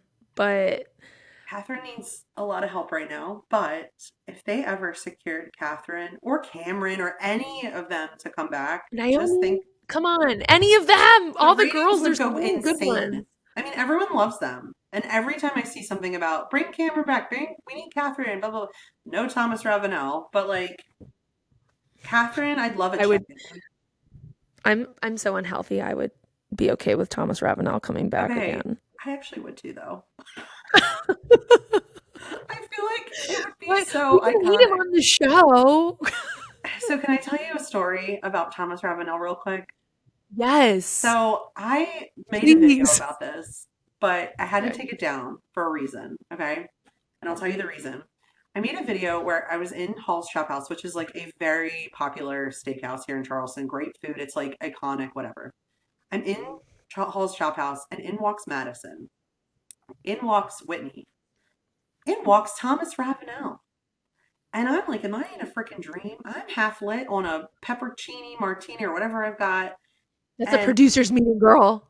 the producers were there, okay? And the reason why I had to delete the video is because Madison told me to take it down because she wanted Brett's cancer story on the show, and I respected her. And I was like, let me edit it, let me take it out. That is your story to tell, like blah blah blah. Yeah. So she messaged me, and I took it down. I had 1 million views or some craziness, and she's like, you got a lot of views, but like, please. I'm like, sure. Yeah. Anyway, Thomas Ravenel was at that dinner, and Thomas Ravenel lives in Aiken, which is like nowhere near here. It's like 2 hours west or whatever. Mm-hmm. I was like, is he coming back? Because I was convinced. I was like, why else would he meet with production when he hasn't been on the show in years? So it didn't come to fruition. Maybe he has some sort of production rights still. I don't know. Or maybe he was just there because he was a friendly face and like they're in town and they're friends. I don't freaking know. But if T-Rav ever came back, I don't know what people would do. I think people would either riot or like scream or both. I love it. I think it's just a sign that he wants to, Yeah. and that it's only a matter of time at this point. Because if we're talking about Jen Shaw or Monica coming back on this show, if we're talking about, and Andy denies it, Andy says no, but if we're welcoming Catherine Gruber back on stage at the Bravos right off the bat after she gets out of prison, I don't think there's any limit to who we will welcome back. And I can only see a matter of time them needing Thomas Ravenel to come back, because that man's not going to change. And that man is probably still dancing around King Street or something, meeting women. Like, what is he doing? I know he has custody of the kids. Well, his nanny probably has custody of the kids. The nanny's probably doing it. But, I wouldn't mind it. And I know Whitney's probably in his corner advocating for it. And I'm sure Madison and the producers were meeting to feel it out and see if there was a way that it could work, because Thomas Ravenel era of Southern Charm was the juiciest drama era of Southern Charm. And it was so organic because it was like a pregnancy scare, and then everyone didn't know if it was Shep or Thomas for Catherine's child. And then, Catherine probably doesn't belong on TV right now because I think she's going through it, Yes. Yeah, But I know. if she got sober and like got on her feet, and she clearly needs some money, right? Like I would think she is actually one of the prettiest Bravo labs I've ever met. In person, literal stunning. Really? So I mean, my thing about Catherine is, and I believe this, she made that show. If she wasn't there episode 1, season 1, putting in the work and like being who she was on camera, that show would not be here today. It would be unpopular. It all surrounded her for years. I think this might be unpopular, but hear me out. Her and Craig had a lot of chemistry. I know. Her and Craig were like really close. Mm-hmm. What if he defended her? He defended her all the time. They were like the what if. I don't know now if it would ever work just because of the place she's in. Sure. And it hurts. It hurts. Like, I hate that she is. It's giving Amanda Bynes. It's giving like Darkseid Lindsay Lohan. It's giving conservatorship. It's giving like, I'm so scared for you because you were so young and so vulnerable and you got put in toxic, horrible situations. But I also like want her to succeed and wear the crown that we all can see her wearing in like another dimension. And so that's why I keep rooting and thinking about Catherine, and I will support Catherine. Can you imagine the little Kenzie, like, and her son running and swimming in Craig's pool? The He would love that. He They would. would. And I just one day let's manifest this for Catherine. let's manifest Let's it. manifest Catherine returning. And like, as much as we know, I'm not defending Thomas Ravenel or advocating for any of his actions, but as a juicy reality TV lover of controversial people, obviously I want him on the show. You're secretly like, I hope it all unfolds. Yeah, like, can't you see Molly going after T-Rav? Honestly, yes. Yeah, Oh. yeah. Like that, like all they'd have to do is Or him like turn her around crying like on a Sally pinata and and her point getting her at uncomfortable. T-Rav, and she would go right for him. What? I said, or like Sally, like him going after Sally and her getting like immediately uncomfortable. Well, no, he would go after Sally. No, yeah. And Sally would be like so icked by it. Oh, yeah. And then he would probably, like, he's persistent, so he'd keep trying, and then she'd probably take a dinner, like we saw in who took Chelsea? No, who took Lane? No, who took the dinner with Landon? No, who took the dinner with T-Rav? Was it Landon?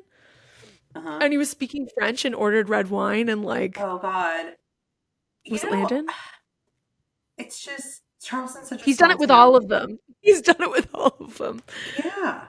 Danny, Landon, Jen, what was her name? Jen Snowden. Mhm. Remember her? So Remember crazy. Jen Snowden. Controversial. All right. Well, let's take a break and then we'll recap the episode because we've gone on about T-Rav too long.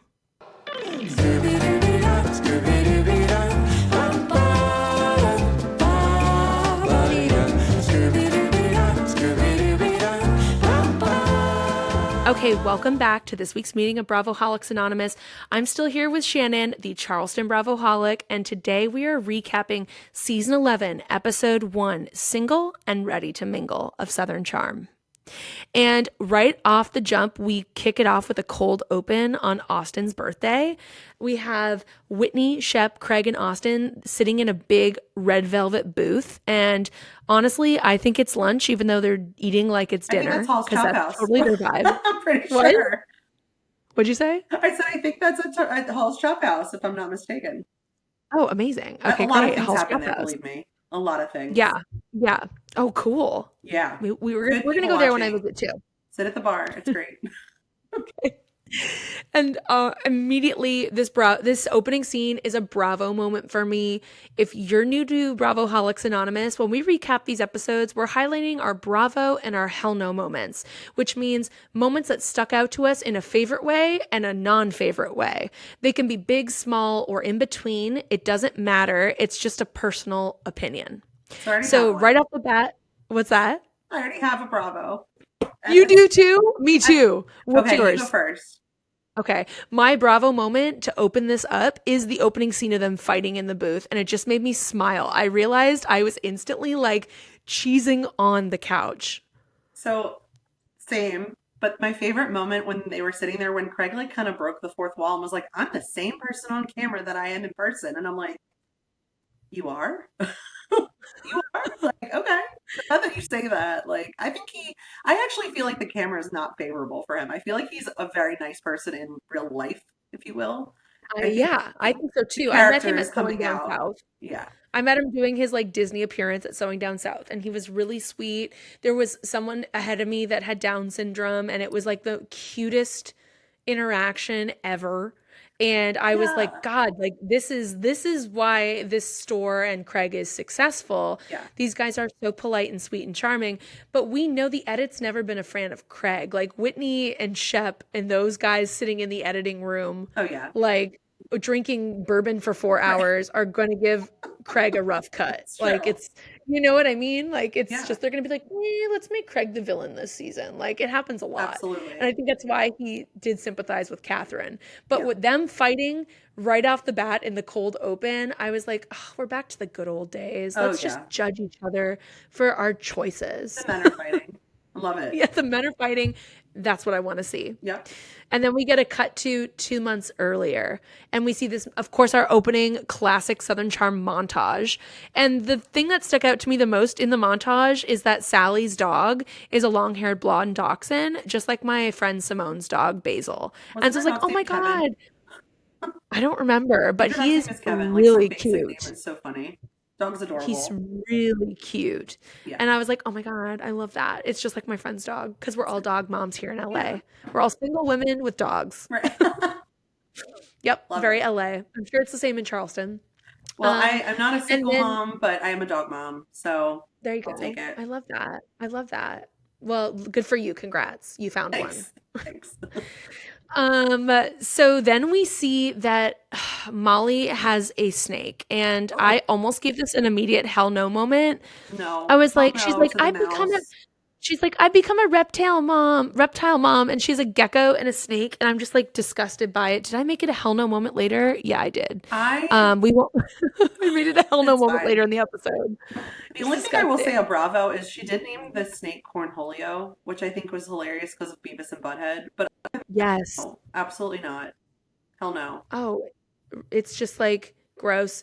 And I'm like, it's one thing to be nerdy and cute and charming and do all this stuff, but babe, It's getting weird.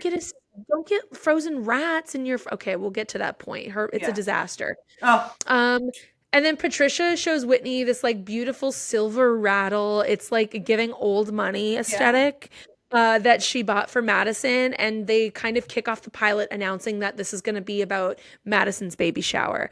And I was like, perfect.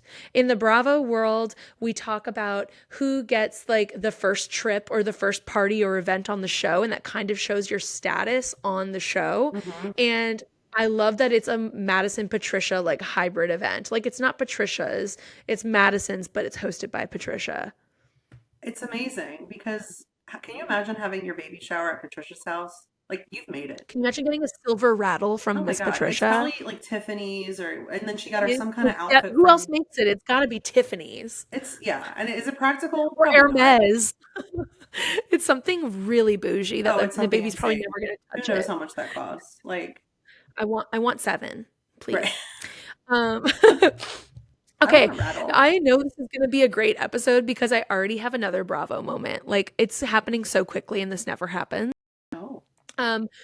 Craig's house, we see Craig's house from the exterior.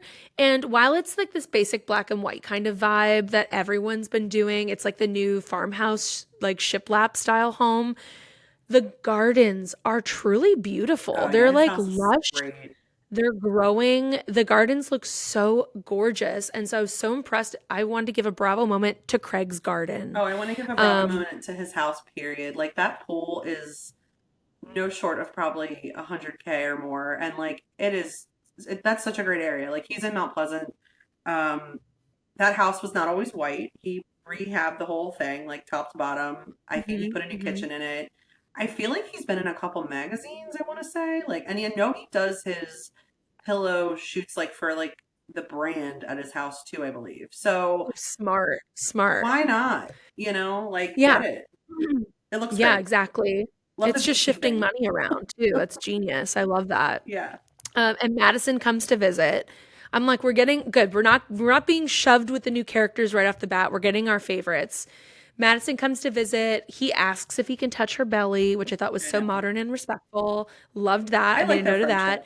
friendship. And I was just like, okay, so the good trained elements that Paige installed in Craig exist still. He hasn't pissed them away. We're not walking into the house and seeing beer cans on the table or his basketball shorts on the floor. Remember when he had, Like the it's chipped door and, like, the curtain was like a towel when he was, like, in the bachelor pad in that house? Like, he's come a long way. yes.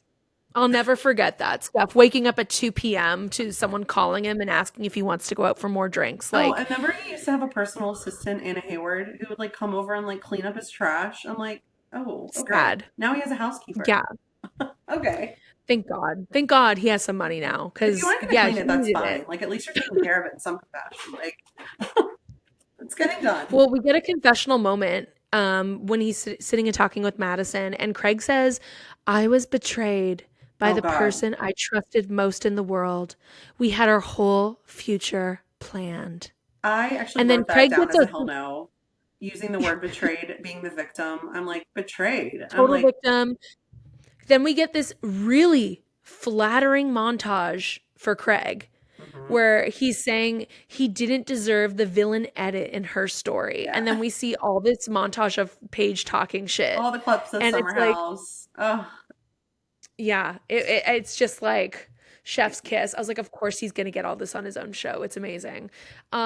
Madison says she still believes that he is so hurt and he can't even explain what he's feeling. And I was like, oh my God, okay. Yeah, that hurts a heart. I mean, I feel like him and Madison have developed a good friendship too. I feel like she can give it to him honestly.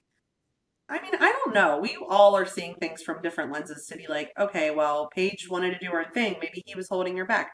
A lot of people are saying that's not the case. They're just not meant to be. Like, let the ship sail, let the mouse go, as Sutton Strack says, right? Like, Let the mouse go. and then the fact that at BravoCon they're still ranting about it a year later when she would have been engaged at BravoCon and getting married at BravoCon this year. It's crazy. They all are But winning you know right now. what?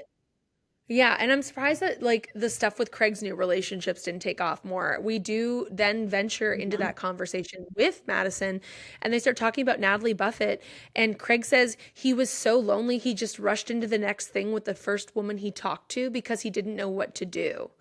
And Madison then encourages him to date around, which I think is like the setup for the season of what we're going to see with Craig. Yeah, she also was like, you've never really been single, which is probably accurate.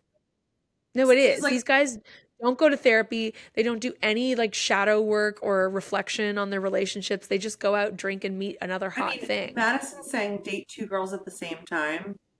I agree with her. Like, don't settle More than down two, because, just casually date and not hook up. Just go out and meet people. and you Like remember he said, you fall in love with like 3 times in your life or something, and then it nods back to like three true Naomi. loves. I'm like, ooh, so maybe the He next one. said Craig believes that he is going to have 3 true loves in his lifetime: Naomi, Paige, and dot dot dot.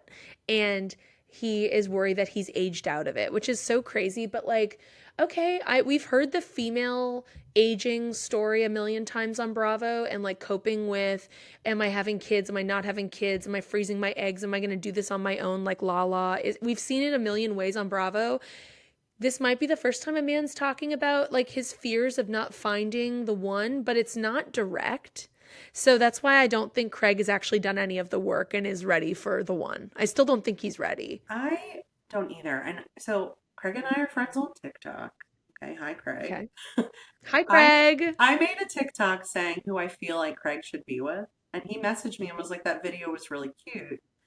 You're not far off of what he wants." So the video was like, I want her like a corporate girl that likes to travel, that's like up for whatever, that likes to be at home and not go out, like not a like doting housewife, but like maybe like a more normal girl that's not on TV, maybe doesn't know shit about Bravo, like just wants that I organically. think I think they need this is the hard truth.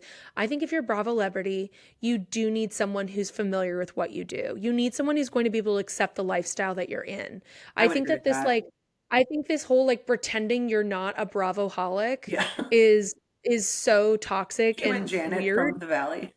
It's weird. I'm like, just be real about that you're familiar. If anything, it should bring you be a better friend and it'll bring people more comfort if they know that you get where they're coming from and what their job So is Lindsay, like. are you saying the fans have a chance?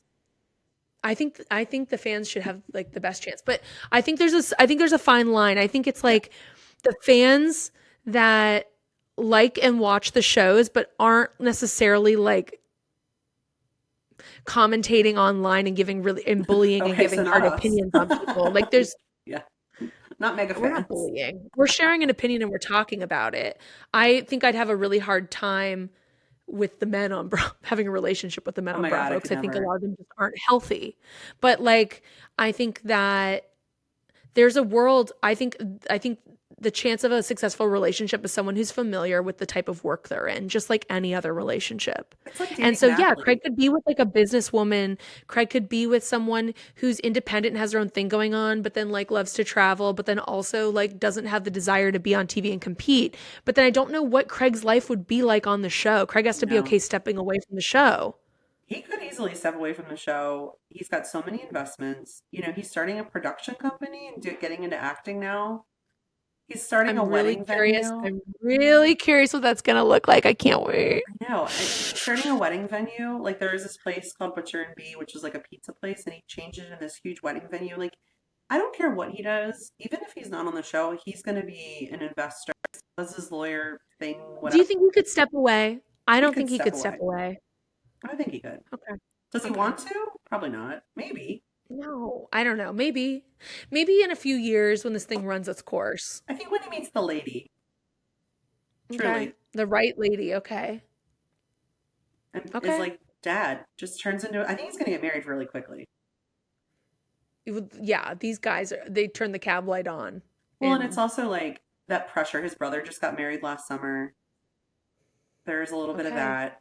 Got to keep up with Uh-huh. your friends. You know, everyone's Craig starting has with kids. always felt parental pressure Sure. to succeed. But you He know who has has. kids already is Catherine. So you wouldn't even have to start over. You could just have 2 kids instantly. Two But then you have to kids. deal with her ex, Thomas Ravenel, and that would be horrible. It's never I going to don't know. happen, I wonder if Shannon. they even get along. Can you imagine Craig and T-Rab co-parenting?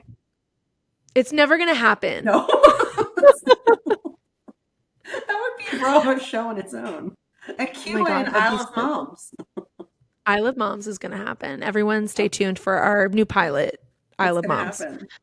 It's so good. I'm not joking. I think it's genius. And they could have their I'm own telling wine you. bottle too. We could come out with a Charleston wine that, there's like so many products. All these moms play pickleball and like their biggest thing is like where are they getting their facial? Like I'm telling no offense to the Isle of Moms. If I was an Isle of Mom, I'd want to be on the show. I'm not an Isle of Mom. I'm a John's Island. Yeah, and they'll be divided based on which moms go to Pilates and which ones don't. Yeah. Oh, that's a huge thing here is Pilates. Here But- too. But it is a very humbling workout, and I do love Pilates. So. Oh, for sure. Okay, back to the Oh, episode. workout. So Craig got this really flattering montage. He talks about the 3 loves thing. And then we move on and we get this scene with Shep going shopping for Madison's my baby God. shower gift. And we get this quote that my roommate Nicole literally made a disgust noise at. She wasn't even watching it. She was in the room and she went, ugh, when Shep said, I don't buy gifts for unborn babies. I don't buy gifts Oh. for weddings.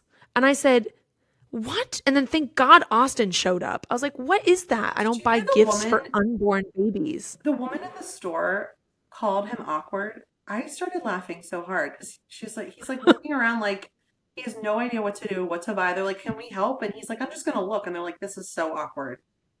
Like that was so funny to me.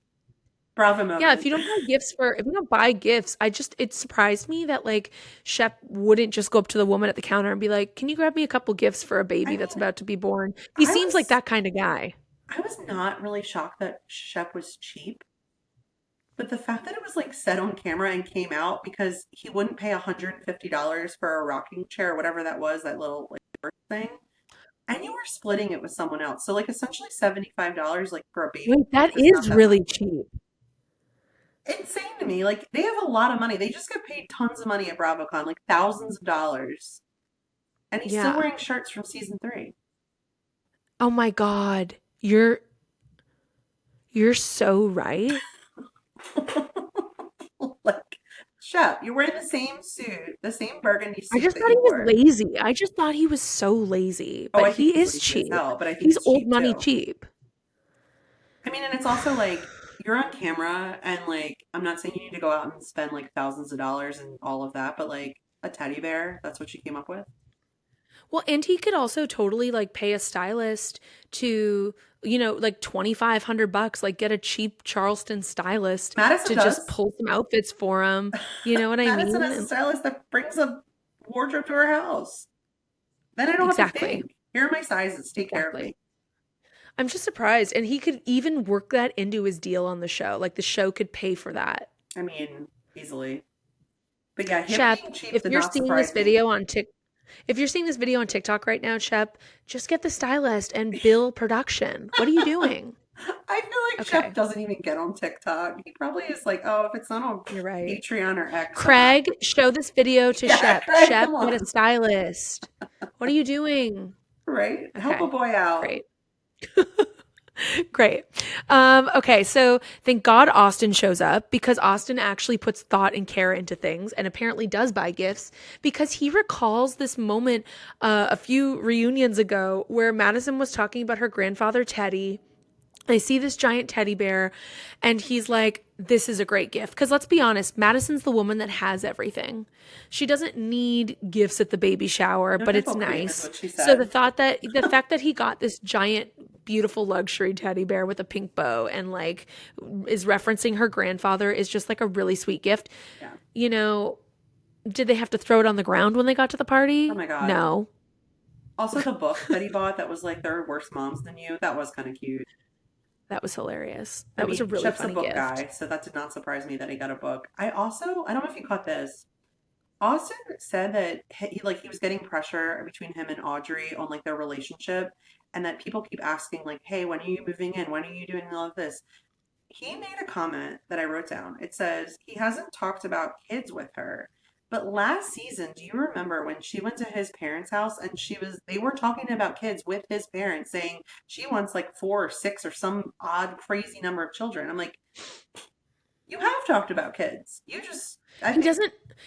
He said it. Then in this scene, he says he's been dating her for 1.5 years, and she lives in Charlotte, and they see each other 3 to 5 times a month. Yeah. How is he going to remember anything she says if he's only seeing her 3 to 5 times a month? And what's he doing the other weekends? During the week, like 3 to 5 times a week. We know what he's doing during the week. He's going out drinking his pants off and flirting with women.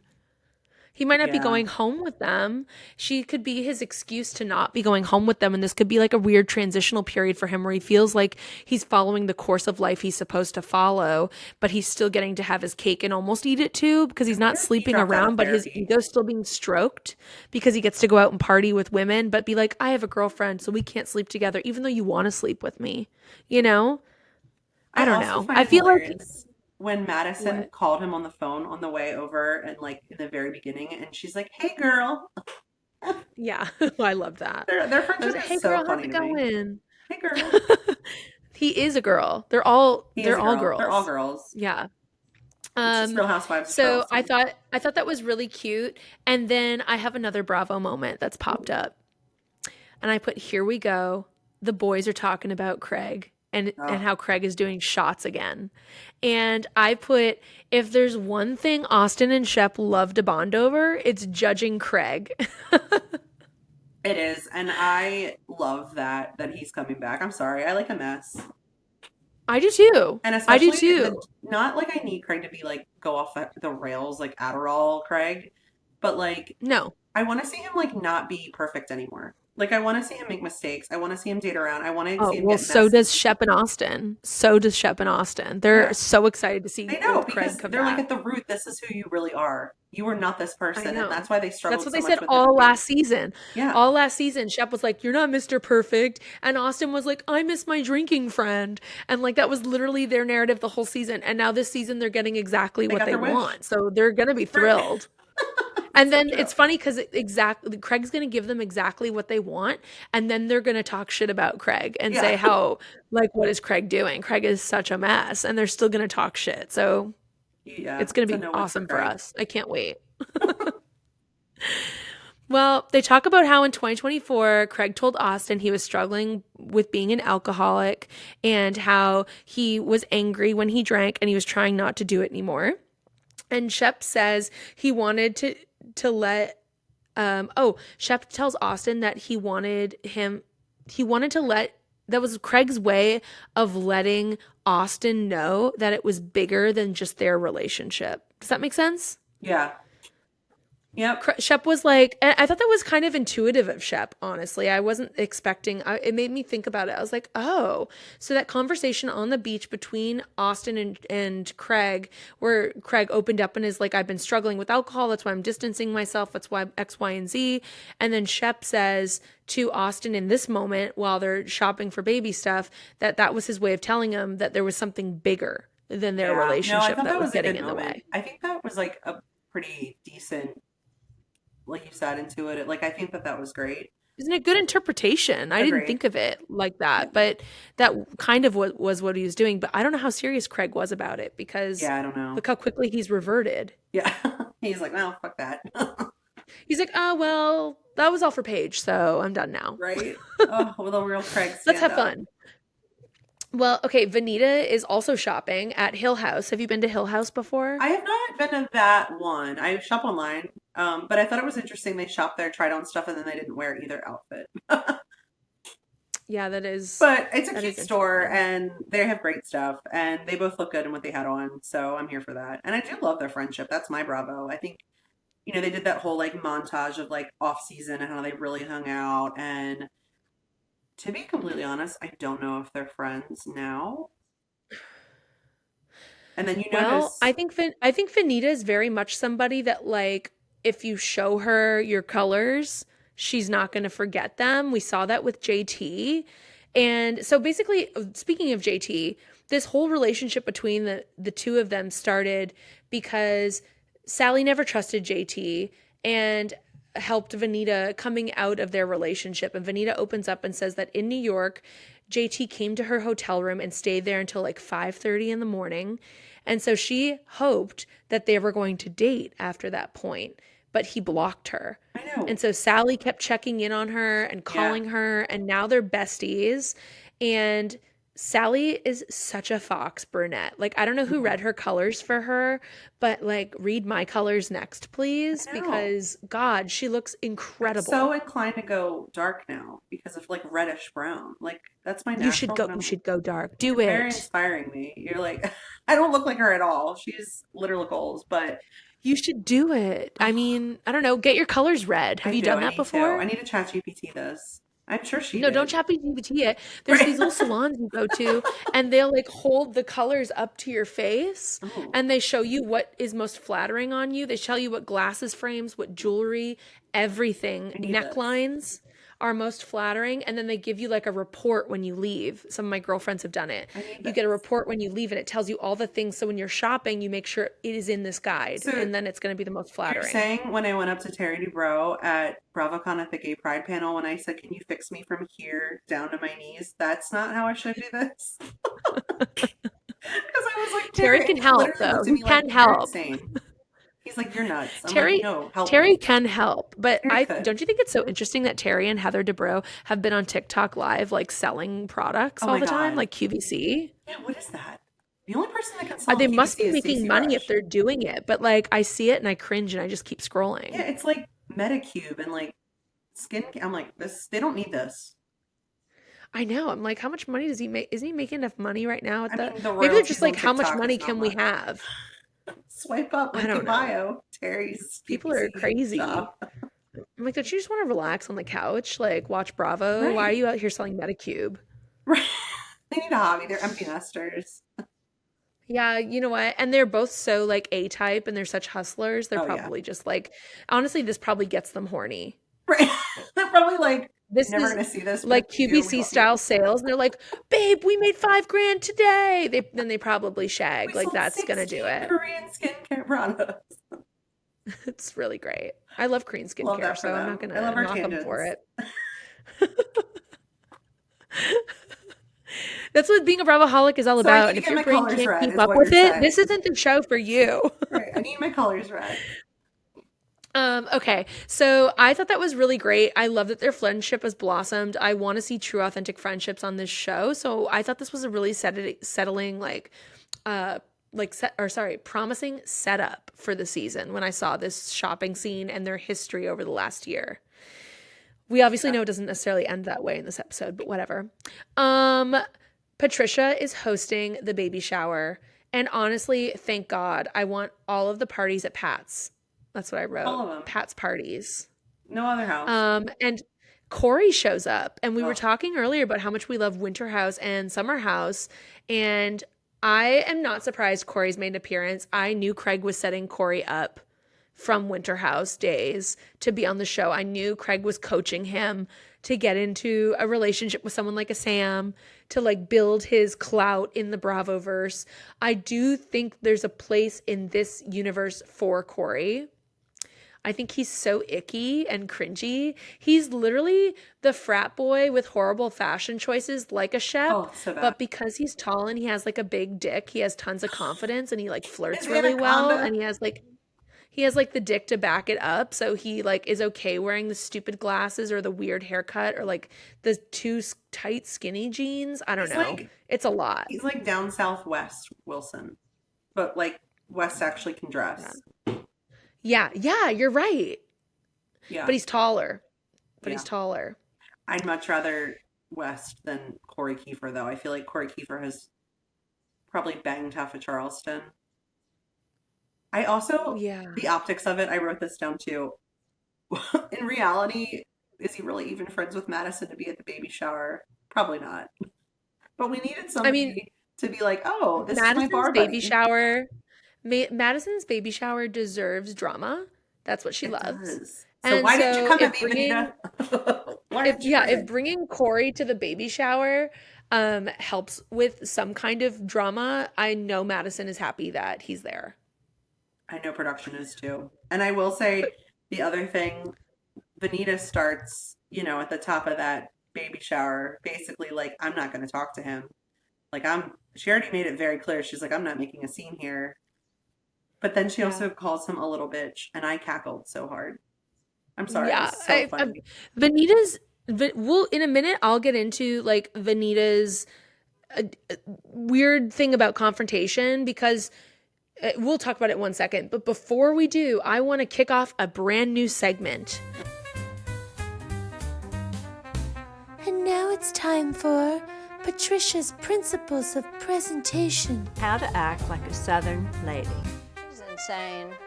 She's a moron and she's insane. You always should keep your legs together at all times. Or leave something to be desired. When I want my guests to leave, I make it pretty clear. I start blowing out the candles. I turn off the music. And then I say, oh, let me help you find your car. In today's episode, Miss Patricia is highlighting how you can enhance your pool inflatables. Today, Miss Patricia is encouraging us to add fresh florals to the necks of our inflatable swans and fresh bows that will tie together the decor of the party and your home with your tacky, cheap inflatables. So it's a good thing. Very particular. But that's what I love I never would have thought of doing that. And when she was doing it, at first I laughed. I was like, come on. And then I saw her put the flowers in and I was like, that looks nice. It enhanced the pool. It's like, we need a pool float, but we're going to make it cute. Yeah. We're going to make it classy. We're going to put pink in the pool.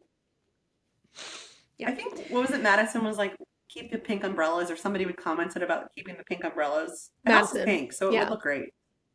Yeah, no, she's like, you should keep these. They look really nice. And Yeah. Patricia was like, oh yeah, I think I will. And I was Yeah. like, yeah, see, all you need is like Madison's eye to tell you it's good. Right. That she really loves Madison. She loves her She does it. taste. I thought it was really nice that she met her mom and her sister too. And I mean, genuinely was like, you're a part of our family. I'm like, oh, that's I know. sweet. I wrote that down. I put those women are Bravoholics. Like they were Oh, my so God. excited. You I'm could surprised tell they weren't at they were BravoCon. pushing down the excitement to Yeah, they meet were. Miss Patricia. They were. But it was there. It was in their heart. I could see it They on were their face. They fangirling. were like, it was BravoCon. It was BravoCon. Her sister's hair was a Bravo for me too. Like those, I don't know. It just stood out for me. Her hair was amazing. It was like all curly. You can't be Madison's sister and mother and not have incredible hair. Oh my God, I know.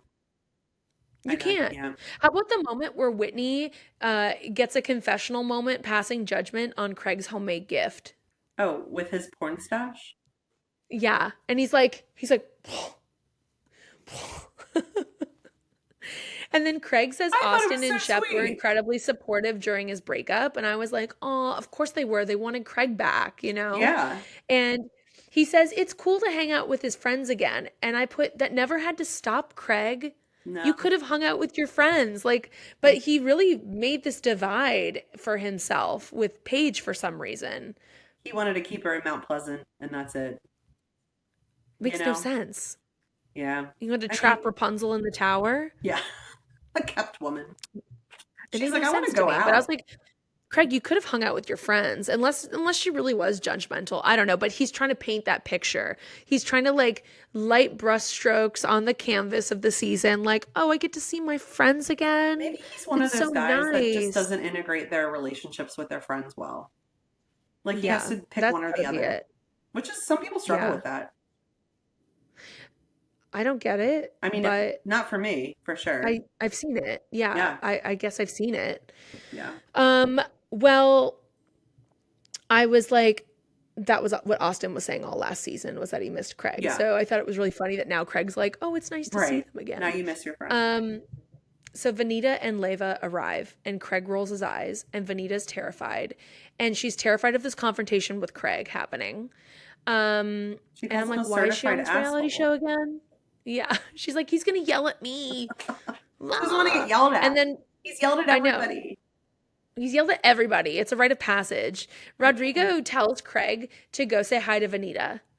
Thank you, Rodrigo. You're doing what you're supposed to do, Rodrigo. This is what I wanted for Rodrigo this season. Get in there, shove some backs, talk some shit, okay? So he goes up to Craig and he's like, go talk to Venita. And Craig literally, excuse me, sorry. Craig gets a confessional scene. Okay, no, Craig says to Rodrigo that he doesn't like her and he doesn't fuck with her. And then we get a confessional scene of Craig, and Craig says, Venita says I was enjoying my breakup, reveling in all the attention I was getting from it, and dragging it on because I didn't want it to end. And then they do a little clip of Venita specifically saying, it's almost like you're dragging it out longer than it needs to be. There wasn't a clip of Venita saying that he was enjoying his breakup and reveling in all the attention. Yeah, the words got That's like him. This is a classic Craig ad lib. Oh, yeah. Like, sure, the context is there, Sure. but she didn't say that, or they would have shown it in this clip like they showed us just now. So I just want to say that. And then we talked about Madison's mom and sister meeting Miss Patricia. And I just wanted to say that like Shep and Austin are already loving single Craig. You can see it on their faces. They're having the best time. They're so excited their buddy's back. They're ready to do Craig bombs says in the lair. the lair. In the lair. It's gross. And I'm like, Craig says he's starting to remember who he was before his last relationship and doesn't want to go back to that. So they show the drinking and they're alluding to Craig like trying to find a middle ground, which I think would actually be great and healthy for Craig if he could find a middle ground. Being with his friends and hanging out, but then not binge drinking every single night or being on Adderall. Yeah.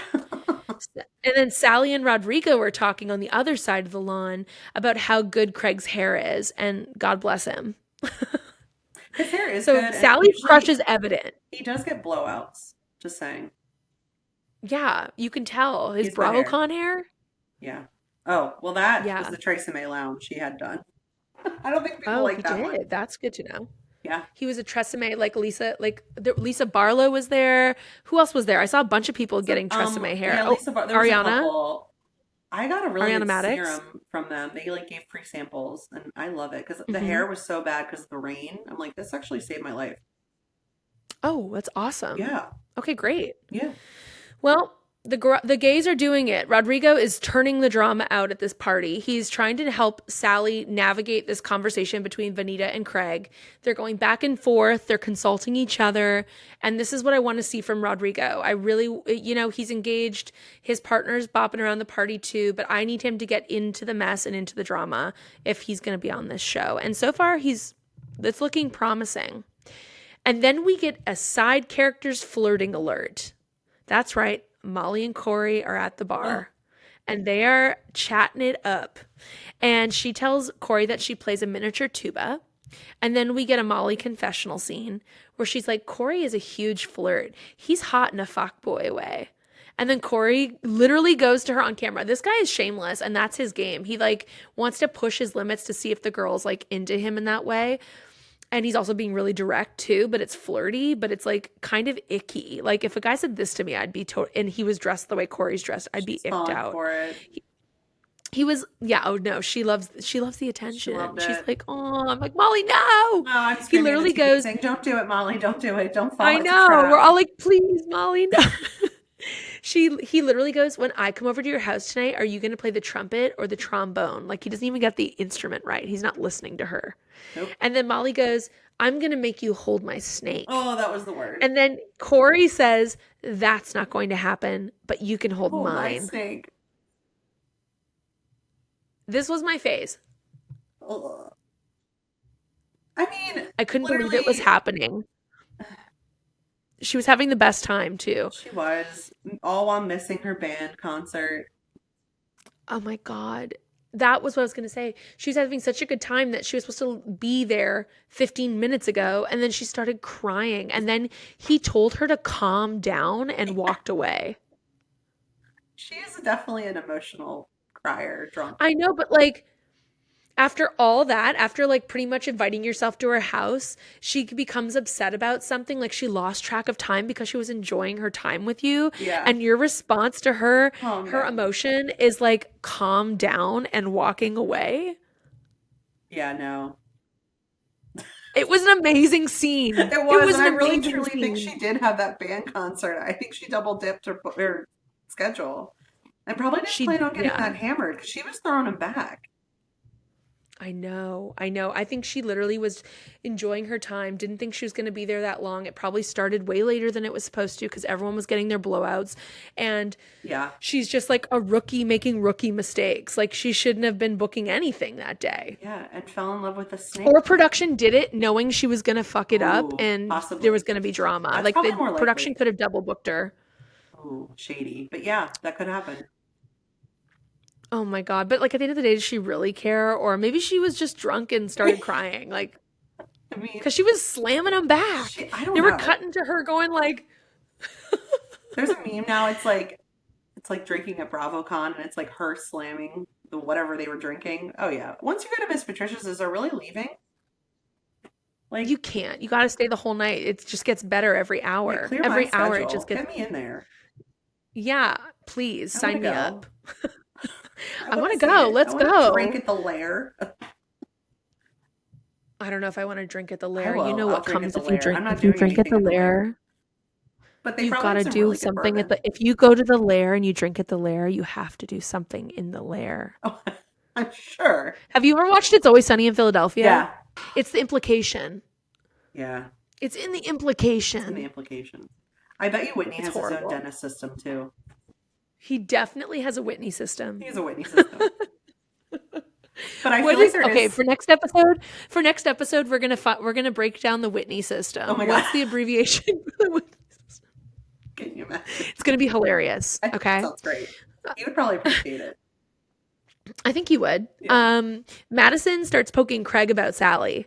And I love Madison. She's such a little, like, she just knows. She knows to get in there Turn the and, baby like, she knows what the shower. guys are thinking and she wants to call them out on it on camera. And I'm obsessed. And she says, and they both agree with, she's so beautiful. Let's just see what happens, which means Craig's going to try to sleep with her. Yeah. Craig tells Sally then right after this that they're going to go hang out in Whitney's lair after. And then we, as we've been talking about, we see the lair and it actually looks so chic. It's It like a is- back garden house bar. Oh, it's really nice. I mean, not that I've been, but I mean, that house is stunning. We've So seen it's- it. That I think is where Michael the butler used to live, if I'm not mistaken. Oh my God. I'm pretty they sure made that's his- like was his like, back house into house. a bar. Yeah. Oh, Well, they have a new butler, and I'm sure he has a room now, but it looks cool, and he spent a lot of money on it, and I think it has a loft in it where like his it's guitars. stone. Are. It's gorgeous. Like honestly, Craig's house or Whitney's lair. I'd rather live in Whitney's lair.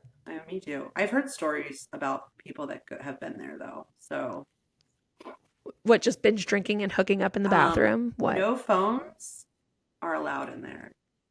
Of course, that's a Whitney. That's total. Just Whitney's so old Hollywood. He's so desperate to be like old Hollywood. He's like same rules as Chateau Marmont. No phones and no rules. It's like the Garden of Eden, like no phone, no photography. Yeah. Ooh. Yeah. I want to go. I will bring my phone. That's no I don't problem need with a that. phone. I just need it up Me here. neither. Yeah, I'll remember everything unless My I smoke spank a couple bang. joints. Then I won't. Okay, so they're gonna hang at the lair later. Awesome. And Sally is like gaga. She's like, "Oh my God, Craig, where have you been? I missed you, Craig." If she was not a billboard for "I want to fuck you" to Craig, like if Craig can't read the alarms, the signs, the sirens, like the dude has no game. And I know Craig has game, so he knows that Sally wants to do him. Like I know it. Yeah. They're consenting adults at this point. Oh yeah. And I'm just waiting for them to actually do it. And hopefully they can wait a couple episodes and tease us a little more before they do it. But maybe they'll just I fuck don't this know. night Corey after the Kiefer's lair. in the pool and they're talking about how she spent the night. So my thing is she probably went home with them that night. be stronger. Salley, I had so much hope for you. You were my number 2. I thought you had Madison potential. I just feel like it's like dipping in the company ink. Like Craig went for a cast member. Come on. Well, when you're a new cast member, Yeah. it is a strategy to get with someone. Oh, for sure. But you got to make it, if that's the road you're going down, that's your storyline, and you got to be not afraid to get messy with it. Committed. Yeah, because you could also not, and then, you're kind of floundering if you don't have other allies and other drama going on with people. Like Venita, before the JT thing, was kind of floundering for a while. Agreed. She didn't have much going on. Right. So you're either supportive friend of like a main cast member that's going through something really hard, so you're getting camera time. You're either fucking someone on the show, or you're fighting with someone on the show. It has to be one or three. Like, you can't not have any of those. It's like the F's. Fucking, fighting, or supporting. True. And then if you choose supporting, guess what? Next season you got to be fucking or fighting. Yeah, you got to. You have to. You got to come back. You have to.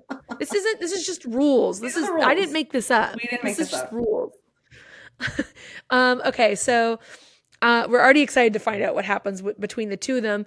And so is Salley. So Salley runs back to Rodrigo, and they're like, we got to get this Venita Craig thing crushed so that I can fuck Craig. Oh, I know. And so obviously Rodrigo is on board for all of this. So they all go up to Venita, including Shep, and they're like, let's just go talk to Craig now. And she's like, no, I don't want to do it. She gets so scared of confrontation. She like digs her heels in and doesn't want to do it when she has a fight with someone on the show. But it's funny because she has no problem screaming and arguing with someone when they try to get her to go do it. No. So she's in this moment right now yelling at Salley, yelling at Rodrigo, yelling at Shep, like, I'm not going to go. Why do I have to bow my head? Why do I have to like go with my heart in my hand to Craig? And I'm not going to do it. I'm going to storm out of the party. But she can't just go take that energy out on Craig and do the scene. And remember, Craig was like, I wasn't going to come because Venita was there. So, like, we're seeing this pissing match between these two. Mm-hmm. So it's going to erupt. And then why is Leva, like, always in someone's face, like, yapping about giving directives to these people? Like, I thought you weren't on the show anymore. I thought she was like, I'm done with Southern Charm. But here we are again. But she's not going anywhere. No.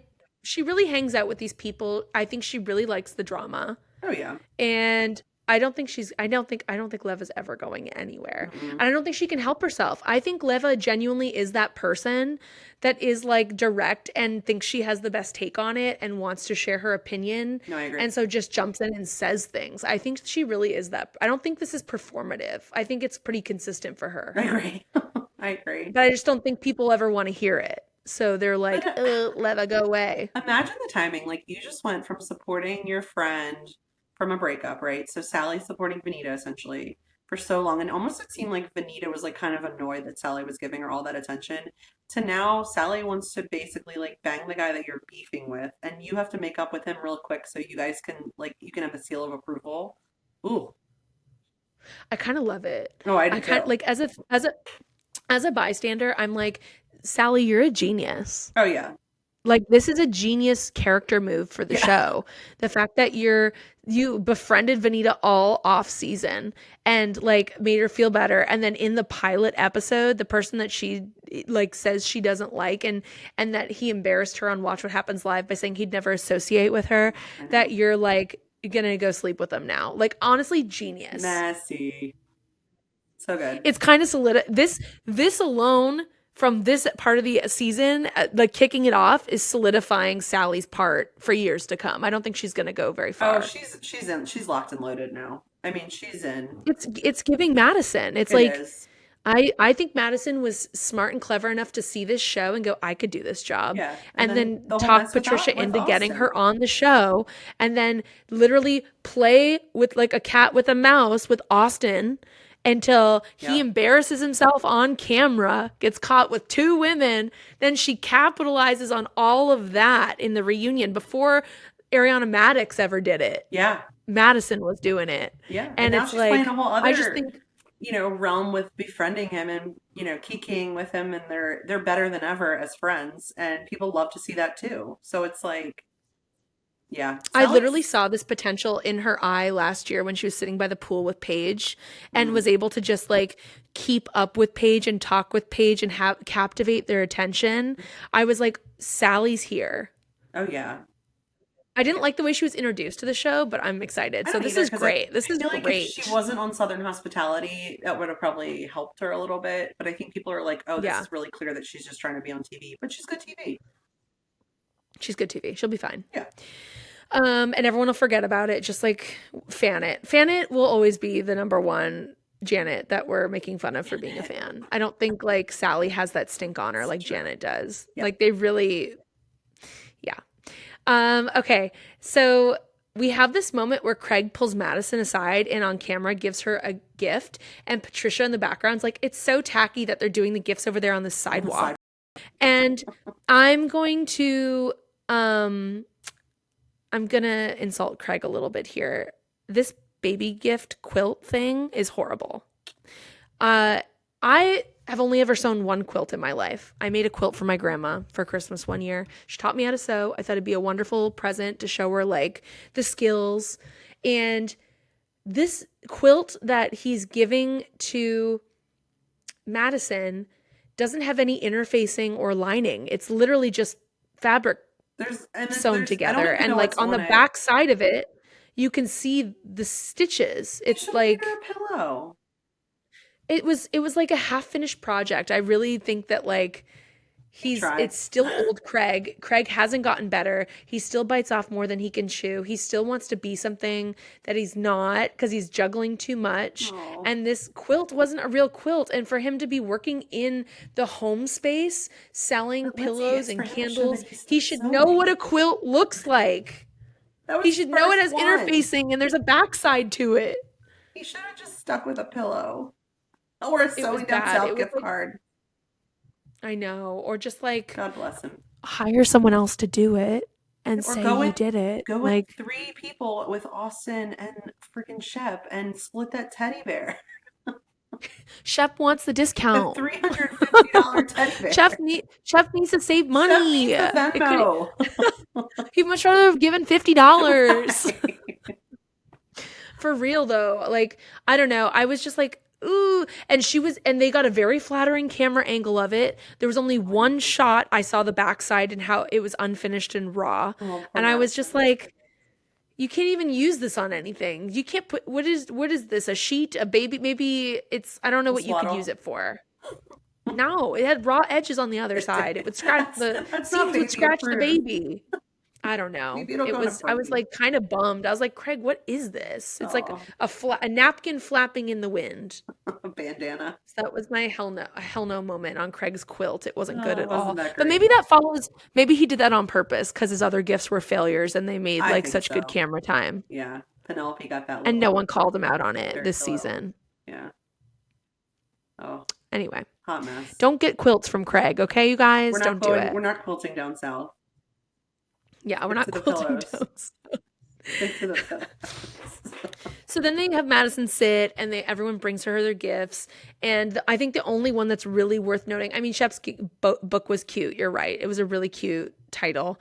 But Rod painted this cute teddy bear picture with a big gold frame and gives it to Madison and she cries about it. And I thought that was really sweet.